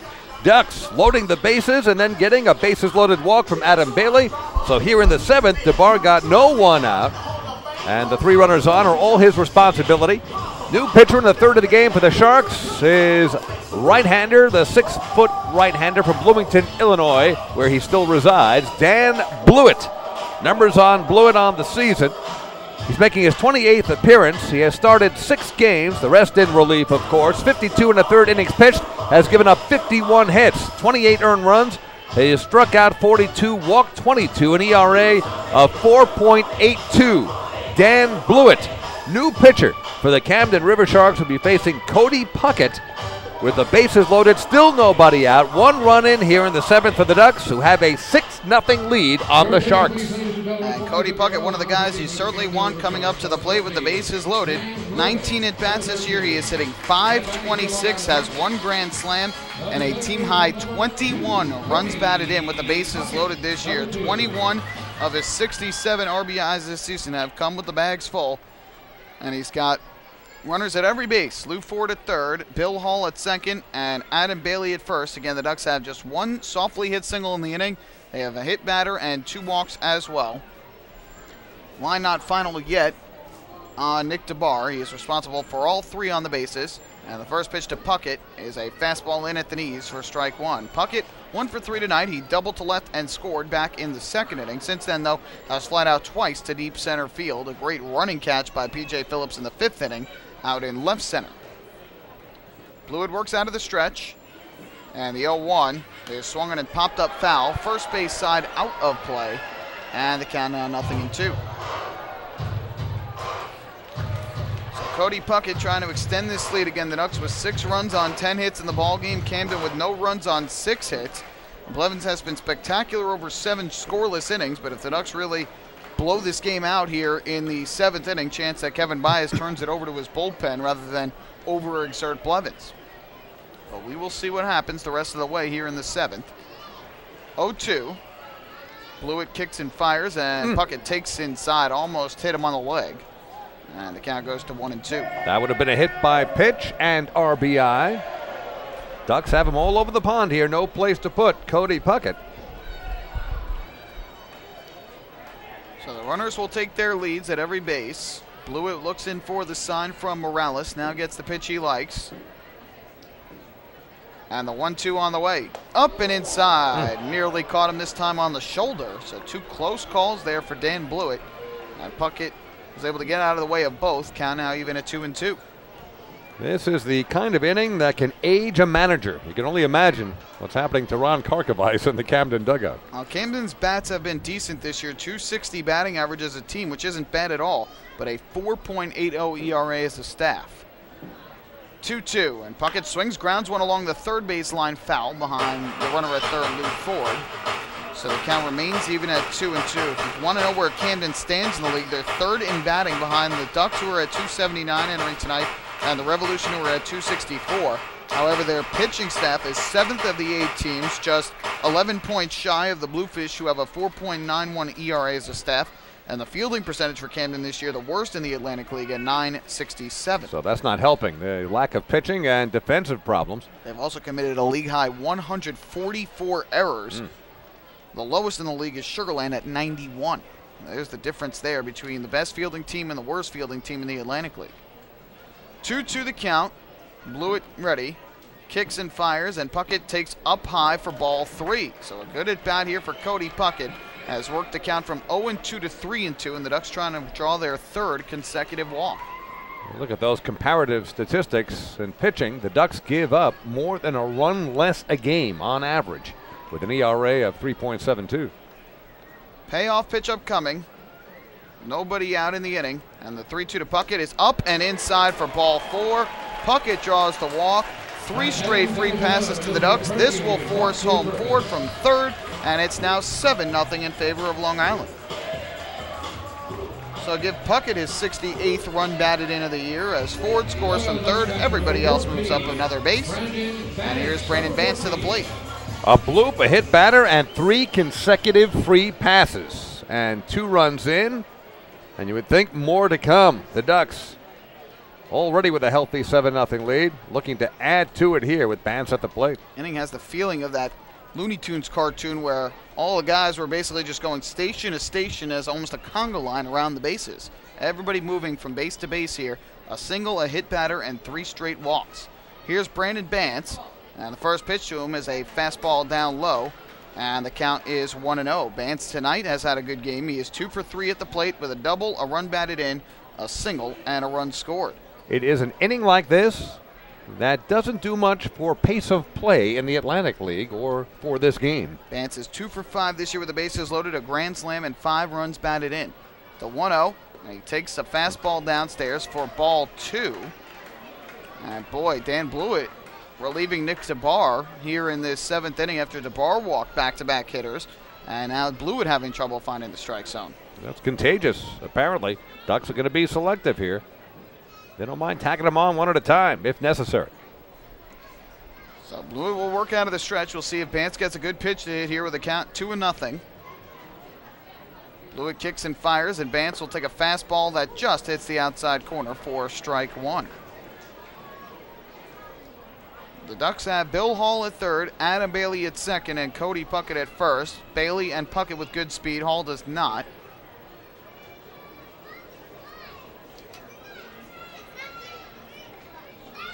Blewett gets the sign from Morales, and here comes the 2-1 to Bance. Kicks and fires, and Bance swings, pops it up foul. First base side out of play. And now the count is even at 2-2. Bance with a hard hit double in the 2nd inning. He hit a shot to left in the 4th, and I think he was thinking grand slam with that swing. So now the count is even at 2 balls and 2 strikes on Bance as Blewett trying to record the first out of this bottom of the 7th inning. 2 runs are already in on just 1 hit in the inning.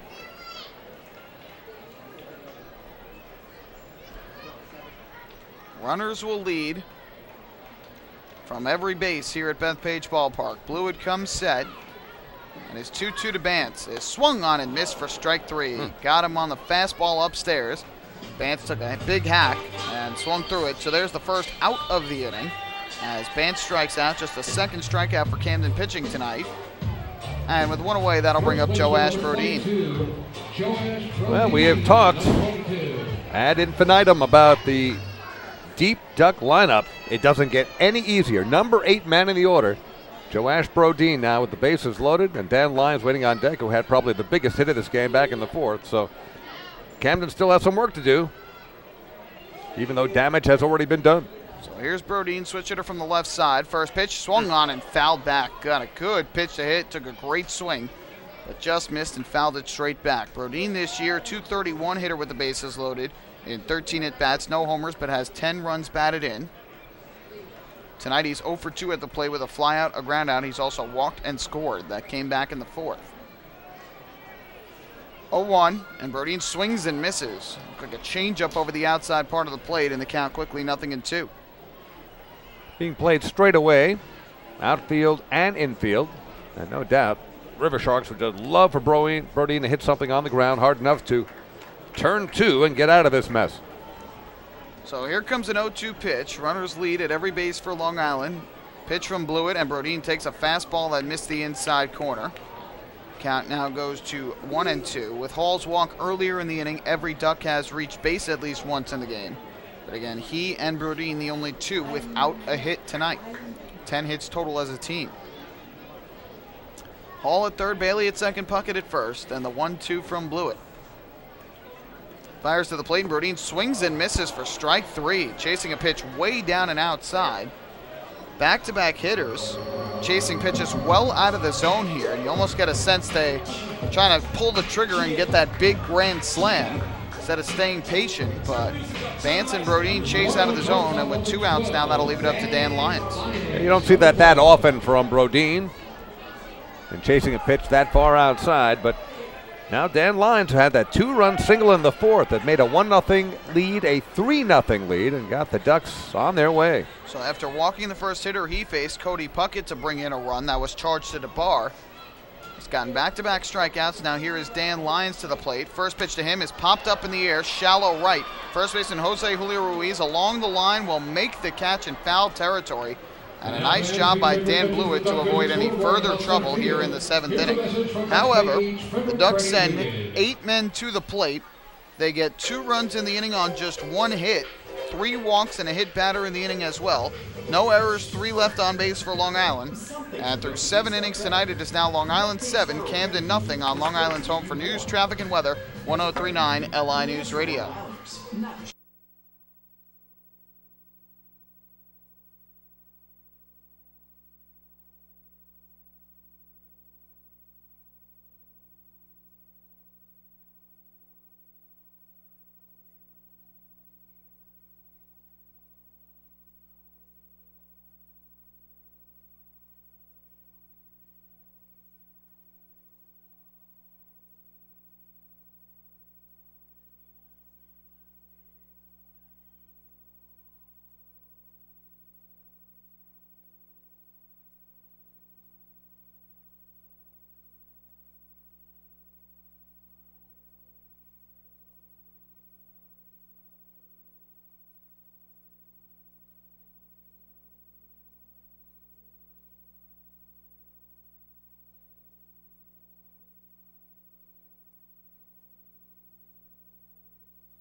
Top of the 8th inning here at Bethpage Ballpark. Ducks with a 7-0 lead over the Camden Riversharks here in the first game of a 4-game series. Ducks fans, do you want frequent updates, team transactions, scores, and source specials, and the status of upcoming games? Then follow the Long Island Ducks on Twitter at twitter.com/LIDucks. With Twitter, the faithful flock will be able to follow their Ducks and find out more information regarding nightly promotions, player signings, league activities, and so much more. The Ducks are tweeting right now. You can follow it along at twitter.com/LIDucks. Michael Pollock here in the broadcast booth at Bethpage Ballpark. As we head to the 8th, turn it over to my partner here in the booth, David Weiss. Thank you so much, Michael Pollock. 7 runs, 10 hits, no errors for the Ducks, no runs, 6 hits, and no errors for the Camden Riversharks. 6-hit shutout thus far for Bobby Blevins, who faces Zach McPhee, the number 9 man in the order. Then back to the top of the order for Camden as Blevins gets a fastball, drop on the inside corner. 0-1 to McPhee, who was 0 for 2. He grounded into a 4-4-3 double play in the 3rd, bounced to short in the 5th. Next pitch misses, 1-1 to Zach McPhee, to be followed by Brandon Chavez and then Patty Matera. And the top of inning number 8, the Ducks have this one well in hand, leading 7-0. 1-1 pitch on the way to McPhee. Good cut, fouls it to our left and over our heads. 1 ball, 2 strikes to McPhee. First pitch of the inning was number 100 of the night for Blevins. 67 strikes to that point. He's been in control, got into some trouble over the first 4 innings of the game, but got out of a first and second 1-out jam in the 4th and really has cruised since there, has not given up a hit since that point. 1-2 pitch on the way to McPhee. A swing, a miss, a strikeout. And McPhee is retired for Blevins. That is strikeout number 4, and he has yet to walk a batter. That's been part of Blevins' ability all year. He has stayed away from walking hitters. His control has been very good. He's gotten a lot of swings and misses. Isn't right at the top among the league leaders in strikeouts, but he doesn't need to be. The Ducks have a good defense behind him, and he has pitched to contact a lot throughout the course of the season. Really deserves to have more than 8 wins this year. He's been hurt by either A, a lack of run support in several of his starts, or B, a lack of strong effort from the bullpen late in the game. First pitch to Brandon Chavez, leadoff man, who was 2 for 3 tonight. 1 ball, no strikes, missing outside. And a couple of blown leads late in games for Blevins has denied him from crossing the 10-win mark yet this season, but still 8-3, and that ERA has been fantastic. Next pitch, a fastball right down Carlton Avenue for a strike. 1 ball, 1 strike. Chavez single leading off the game to right field. He doubled to right center field in the 3rd inning and was thrown out on a great play by Dan Lyons in the hole in the 5th. Another strike. Off-speed pitch from Blevins, mixing it up well. 1 ball, 2 strikes. Bobby still looks strong. Of course, pitchers will tell you they want the wins. A lot of scouts and a lot of people will look at win-loss total. But really, to me, it's a very overrated statistic. ERA, walks and hits per innings pitch, walks to strikeouts, those are the key categories. Swing and a miss, fastball. Going up to chase it, Brandon Chavez, and just could not reach it. Back-to-back strikeouts for Blevins.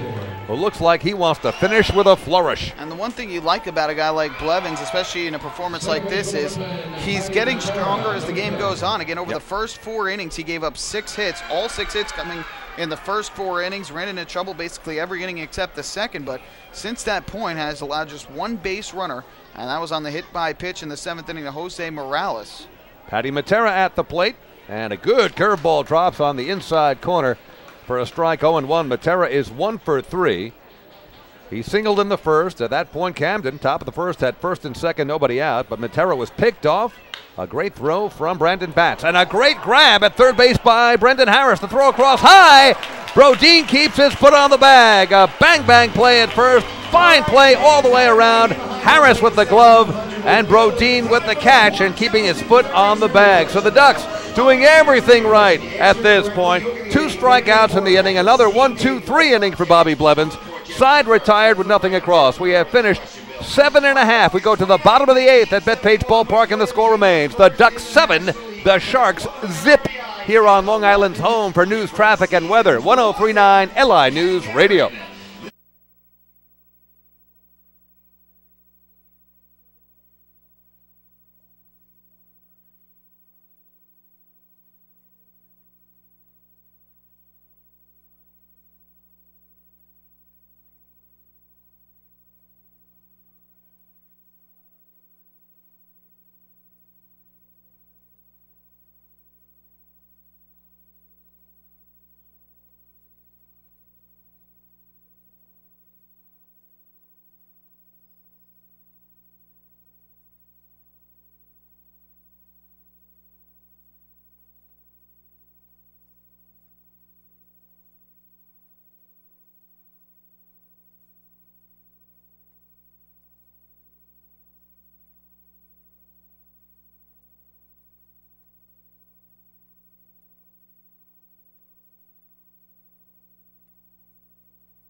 To get your free order of breadsticks.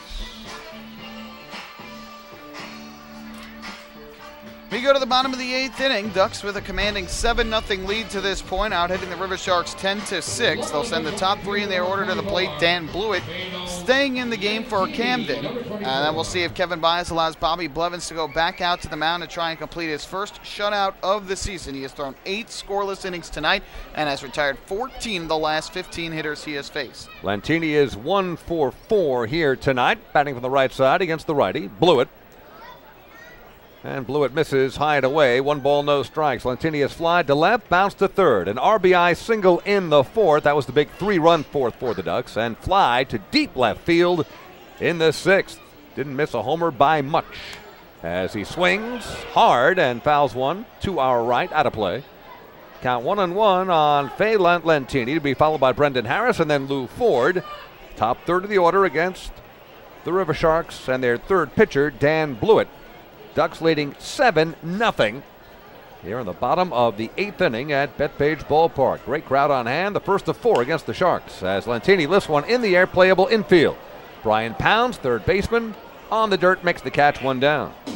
Well, David, we were talking about this in between innings about whether or not Blevins would go back out there for the 9th. And again, I think we're both in agreement that Kevin Byas will probably let Blevins get the opportunity to complete the complete game shutout. It would be his 3rd complete game of the year, first shutout. He's at 109 pitches right now, which again is over the 100 pitch mark, and that's usually when managers start to get iffy about it. And with a 7-0 lead, you don't want to overuse him. But then again, at the same time, it's an opportunity for him to try and get a complete game, get a shutout, and finish what he started. Brendan Harris at the plate. Harris is 1 for 3 with a walk and a run scored as he swings at the first pitch, sends it high in the air, right field. Zach McPhee comes on over and makes the grab. So very quickly, 2 outs here in the bottom of the 8th. And Dan Blewett did a good job getting out of trouble in that 7th after walking Cody Puckett to start things off. That forced home a run. He struck out Bance and Brodeen on pitches out of the zone and then got Lyons to pop out foul the first. By the way, some final lines tonight. Ryan Kulik, the starter for the Riversharks, went 5 innings, gave up 9 hits and 5 runs, all of them earned, 2 walks and 1 strikeout, 85 pitches, 52 for strikes. He would be in line to get his 5th loss of the year and drop to 2-5. Nick DeBar, 1 inning plus 4 batters in the 7th, gave up 1 hit, 2 runs, both earned, walked 2, did not strike out a batter. He did hit 1 batter, and threw 29 pitches, 14 for strikes. Lou Ford at the plate. He is 1 for 3, also hit by a pitch. Fastball misses from Blewett. 1 ball, no strikes. Ford has singled, hit into a fielder's choice. He doubled to left center field in the 5th inning, came around to score, and hit by a pitch in the 7th, and would come around to score on a bases-loaded walk. 1-0 pitch to Lou is down and away. 2 balls and no strikes to Lou Ford. Came into the game at .340. Second in hitting in the Atlantic League, entering tonight's action. And great stats in every conceivable offensive column. 2-0 pitch, ground ball, hit fairly hard, right side. Patty Matera, no problems, picks it up and throws Lou out. So an easy inning for reliever Dan Blewett, 3 up and 3 down. The Ducks are done, but will the Riversharks go quietly in the top of the 9th, and will Bobby Blevins go for the shutout? We'll find out in moments. Top of the 9th coming up on Long Island's home for news, traffic, and weather. 103.9 LI News Radio.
Bobby Blevins back to the mound for the 9th inning as he tries to complete the complete game shutout. He will face the 3, 4, and 5 hitters for the Riversharks.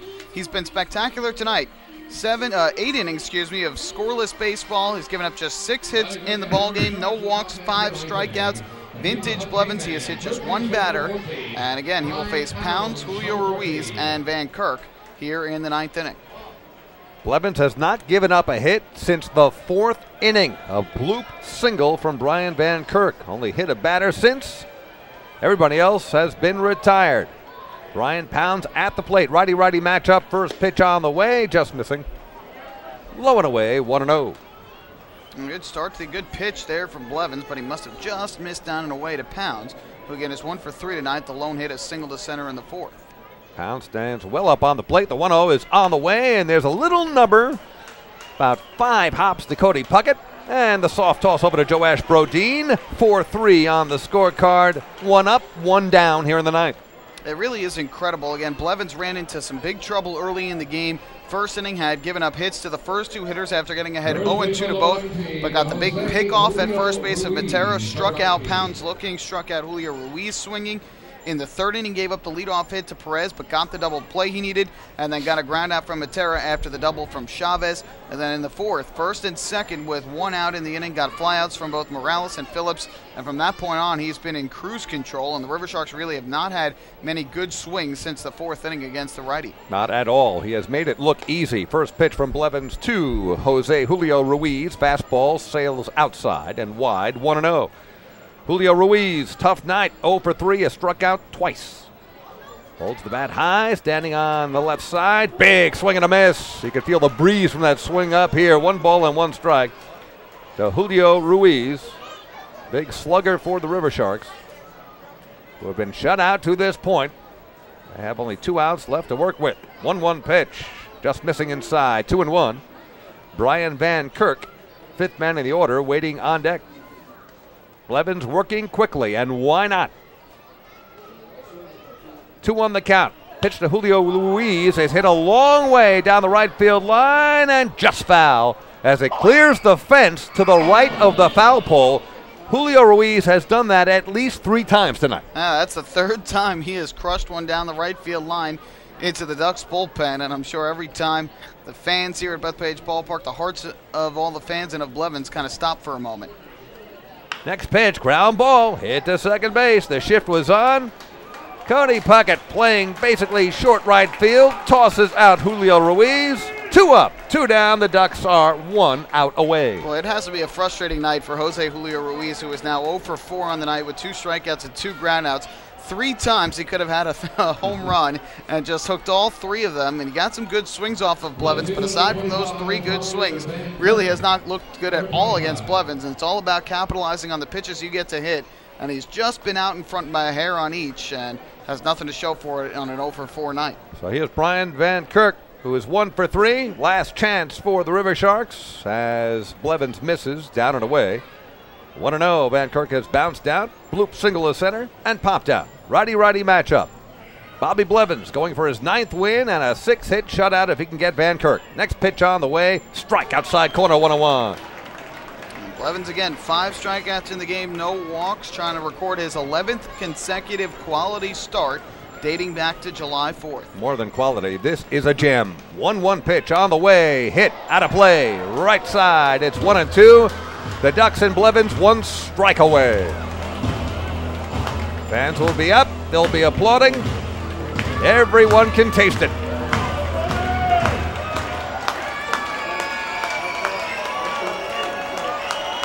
One and 2 the count, nobody on, 2 out, top of the 9th. Ducks leading 7-0. Pitch to Van Kirk, swing, bouncing ball, line, shortstop, throw across, in time, and that's it. The Ducks have taken out a great white river shark in the Long Island Sound.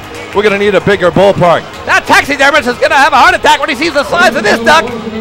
Show me the way to home plate. The Ducks just won another game. Quint? No. 7-0. 6-hit shutout for Bobby Blevins. Ducks win. Ducks win. Ducks win. That was quite impressive, David. Great way to end the ball game. Blevins gets a 1-2-3 9th inning, finishes by retiring 17 of the last 18 hitters he faces. And his first shutout of the year, 3rd complete game. Bobby Blevins was absolutely superb on the mound tonight. Thought I'd channel a little Jaws for you because Bobby Blevins played the role of the shark tonight. No way that Blevins was going to come off the mound without anything but a shutout win, a complete game. What a beauty. At times it wasn't easy, but you talk about finishing strong, and Blevins did. 6-hit shutout for win number 9. Ducks win it 7-0, and what a way to start a 4-game series for Labor Day weekend against the Camden Riversharks. We will finish this one up and recap it when we come back. Ducks 7, Sharks nothing. Post game in a moment on Long Island's home for news, traffic, and weather. 103.9 LI News Radio.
Well, we are back here at Bethpage Ballpark as the Long Island Ducks take the opener of a 4-game series against the Camden Riversharks by a final count of 7-0. And Bobby Blevins with a complete game 6-hit shutout, his first shutout of the year, third complete game, leading the way for Long Island tonight. Struggled a bit at the beginning in terms of giving up hits. He allowed 6 hits over the first 4 innings, but nothing after the fourth, and retired 17 of the last 18 hitters he faced. He was absolutely fantastic to earn his 9th win of the season tonight. We'll recap the game first here on the postgame show, and the Ducks offense started in the second inning after Blevins got out of a jam in the first and second, no one out, did not allow a run. In the second, with 1 out, Cody Puckett doubled off the wall and left, just missed his 9th home run of the season, and Brandon Bance followed with an RBI double into the right center field gap. His 24th run batted in of the year made it 1-0 Long Island. Blevins got out of a little bit of trouble in the third, and then in the top of the fourth inning had runners at first and second with only 1 out, but got Morales to fly to left, Phillips to fly to center. That ended that threat. And in the bottom of the fourth inning, the Ducks put up their big inning of the game. They got 3 runs against Ryan Kulik, the starter for the Riversharks. Adam Bailey led off the inning with a single to right, and after Cody Puckett lined out to center, Brandon Bance singled to left, and Joe Ashbrodine walked to load up the bases with only 1 out in the inning. That brought up Dan Lyons to the plate, and Lyons hit a single in a right center field that would play 2 runs. Both Bailey and Bance would score. His 34th, 35th runs batted in of the year made it a 3-0 Long Island lead. Phelan Lentini would follow with an RBI single past the shortstop Chavez into left center. That would score Brodeen, and that put the Ducks ahead 4-0 for Lentini, his 54th run batted in of the season. Ducks would get another run in the fifth to extend their lead to 5-0 as Lou Ford doubled to left to start the inning, and after Bill Hall fly to right to move Ford to third, Adam Bailey grounded a single back up the middle that scored Ford from third, and the RBI for Bailey, his team leading 79th of the year, put the Ducks in front 5-0. They would add 2 more in the seventh to round out the scoring against their former teammate Nick DeBar, who had retired the Ducks in order in the sixth, but lost control in the seventh, gave up a soft hit single to right center by Brennan Harris. Then he hit Lou Ford with a pitch to put 2 on with no out, walked Bill Hall to load up the bases for Adam Bailey, and Bailey would draw the bases loaded walk to force home Harris for Bailey, his 80th run batted into the year. That made it a 6-0 game. That was all for DeBar. Dan Blewett would come on. He would walk Cody Puckett with the bases loaded to force home Ford and make it a 7-0 game. But Blewett would recover and retire the next 6 hitters he would face and keep the Ducks off the scoreboard. And again for Blevins, after that rocky start through the first 4 innings, did not allow a hit from that point on. Only 1 batter reached base. That was Jose Morales on a hit by pitch in the seventh, a breaking ball that missed down and in. Aside from that, nothing doing for Camden against Blevins. He was magnificent, and he was able to retire the side in order in the ninth on 3 groundouts to finish off a complete game 6-hit shutout. The final totals from tonight's game: 7 runs, 10 hits, no errors for the Ducks. They left 8 men on base. For the Riversharks, no runs on 6 hits, no errors. They left 5. Bobby Blevins, the win, improves to 9-3 on the year. Ryan Kulik, the loss, drops to 2-5. No save. The game took 2 hours and 39 minutes in front of 4,629 here at Bethpage Ballpark tonight. So, David, a real good team effort. Every Ducks batter reached base in the game. 7 of the 9 had at least 1 hit. And Bobby Blevins was spectacular on the mound. Can't ask for much more from this team to start off the 4-game series. And again, it's a quick 4-game homestand. You know, we just got back from Bridgewater, New Jersey, after winning 2 out of 3 from the Somerset Patriots, a team that the Ducks faced 11 out of 14 games coming into this series. So against the Sharks, you start out like this. You're really thinking sweep. Ducks are almost in a playoff mode right now. They have to win every possible game. They're in the playoff mix for the wild card, but they still have some work to do. But tonight showed you why. There is no team in the Atlantic League that wants the Ducks to make the playoffs. With their pitching, they might even be favored to three-peat. They are that strong in pitching. Now, they had that 13-game losing streak, put themselves in a hole. You could see, though, how the Ducks, with their deep lineup, with their defense, and especially with the pitching, how much damage they could make in the postseason should they get there. And it's amazing with how well the starters especially have done in the second half of the season, overall this season, but really here in the second half once that losing streak got ended. And even during that losing streak, you know, the Ducks did not play games where they were getting blown out during that stretch. They were playing a lot of close games. Breaks just didn't fall their way, but it's amazing when you see what some of these Ducks players, the offense, the pitching can do, that the Ducks had lost 13 games in a row. It's very hard to think and realize that, but that's just the way baseball falls sometimes, and unfortunately, it could end up keeping the Ducks out of the postseason, but they made a big step tonight in trying to keep their playoff hopes alive. So Nicolak player of the game, sure, up and down the Duck lineup, there were a lot of contributors, but the man on the mound has to be the winner of that award. Yes, I would have to give it to Bobby Blevins tonight just for the way he got through the first couple of innings. First 4 innings weren't his best, but he got through them, got out of some jams, and then really settled in. And the Ducks offense, with that big 3-run fourth inning, you kind of felt like it lifted weight off of Blevins' shoulders. He's pitched in so many close games this year and was just looking for run support, and he finally got it tonight with that big 3-run fourth inning. It seemed like a weight was lifted off his shoulders. He was magnificent from that point on. The offense was great, but Blevins was the real star here tonight. So I guess you could say for Blevins it was grind and glide. He grinded through those early innings and then was gliding the rest of the way. Bobby Blevins, our Nicolak player of the game. Nicolak retaining walls and paving stones, a company synonymous with quality and service in the manufactured concrete industry for almost 50 years. You know who I really feel sorry for, though, was Dan Blewett.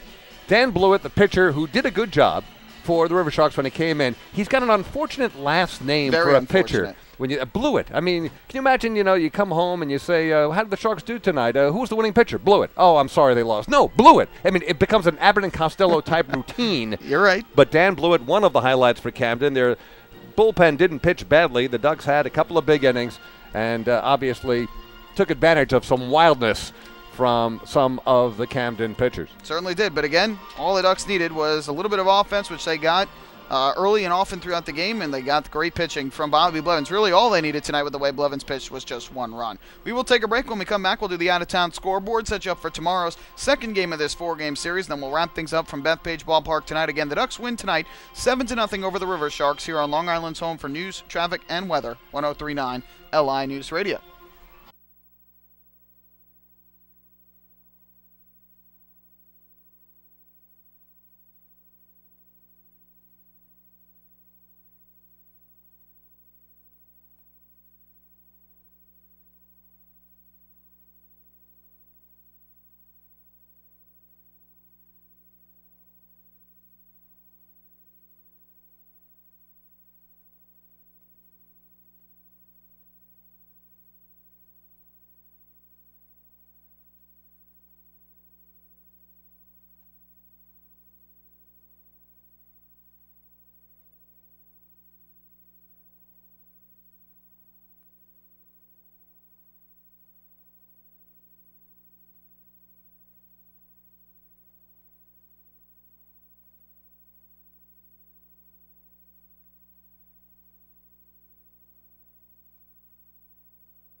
Back here at Bethpage Ballpark on this beautiful Friday night, and the Ducks take the opener of this 4-game series over the Camden Riversharks by a count of 7-0 thanks to a complete game 6-hit shutout from Bobby Blevins tonight, his 3rd complete game and 1st shutout of the season.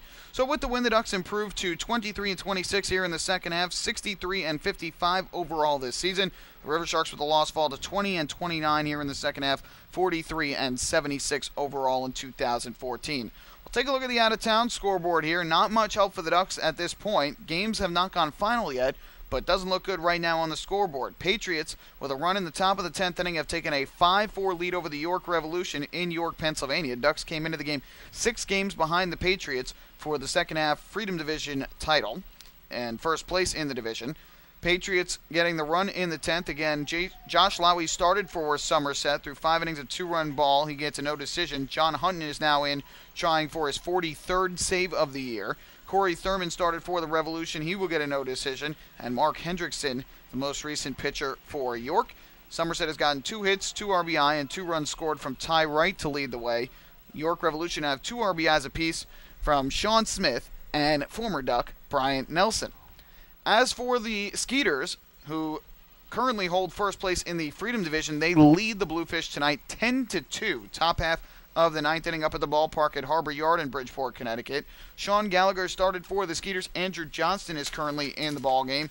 And the starter for the Bluefish was Kyle McMillan. He was roughed up once again. Glenn Gibson, who was a spring training invite for the Ducks, is now currently pitching for Bridgeport.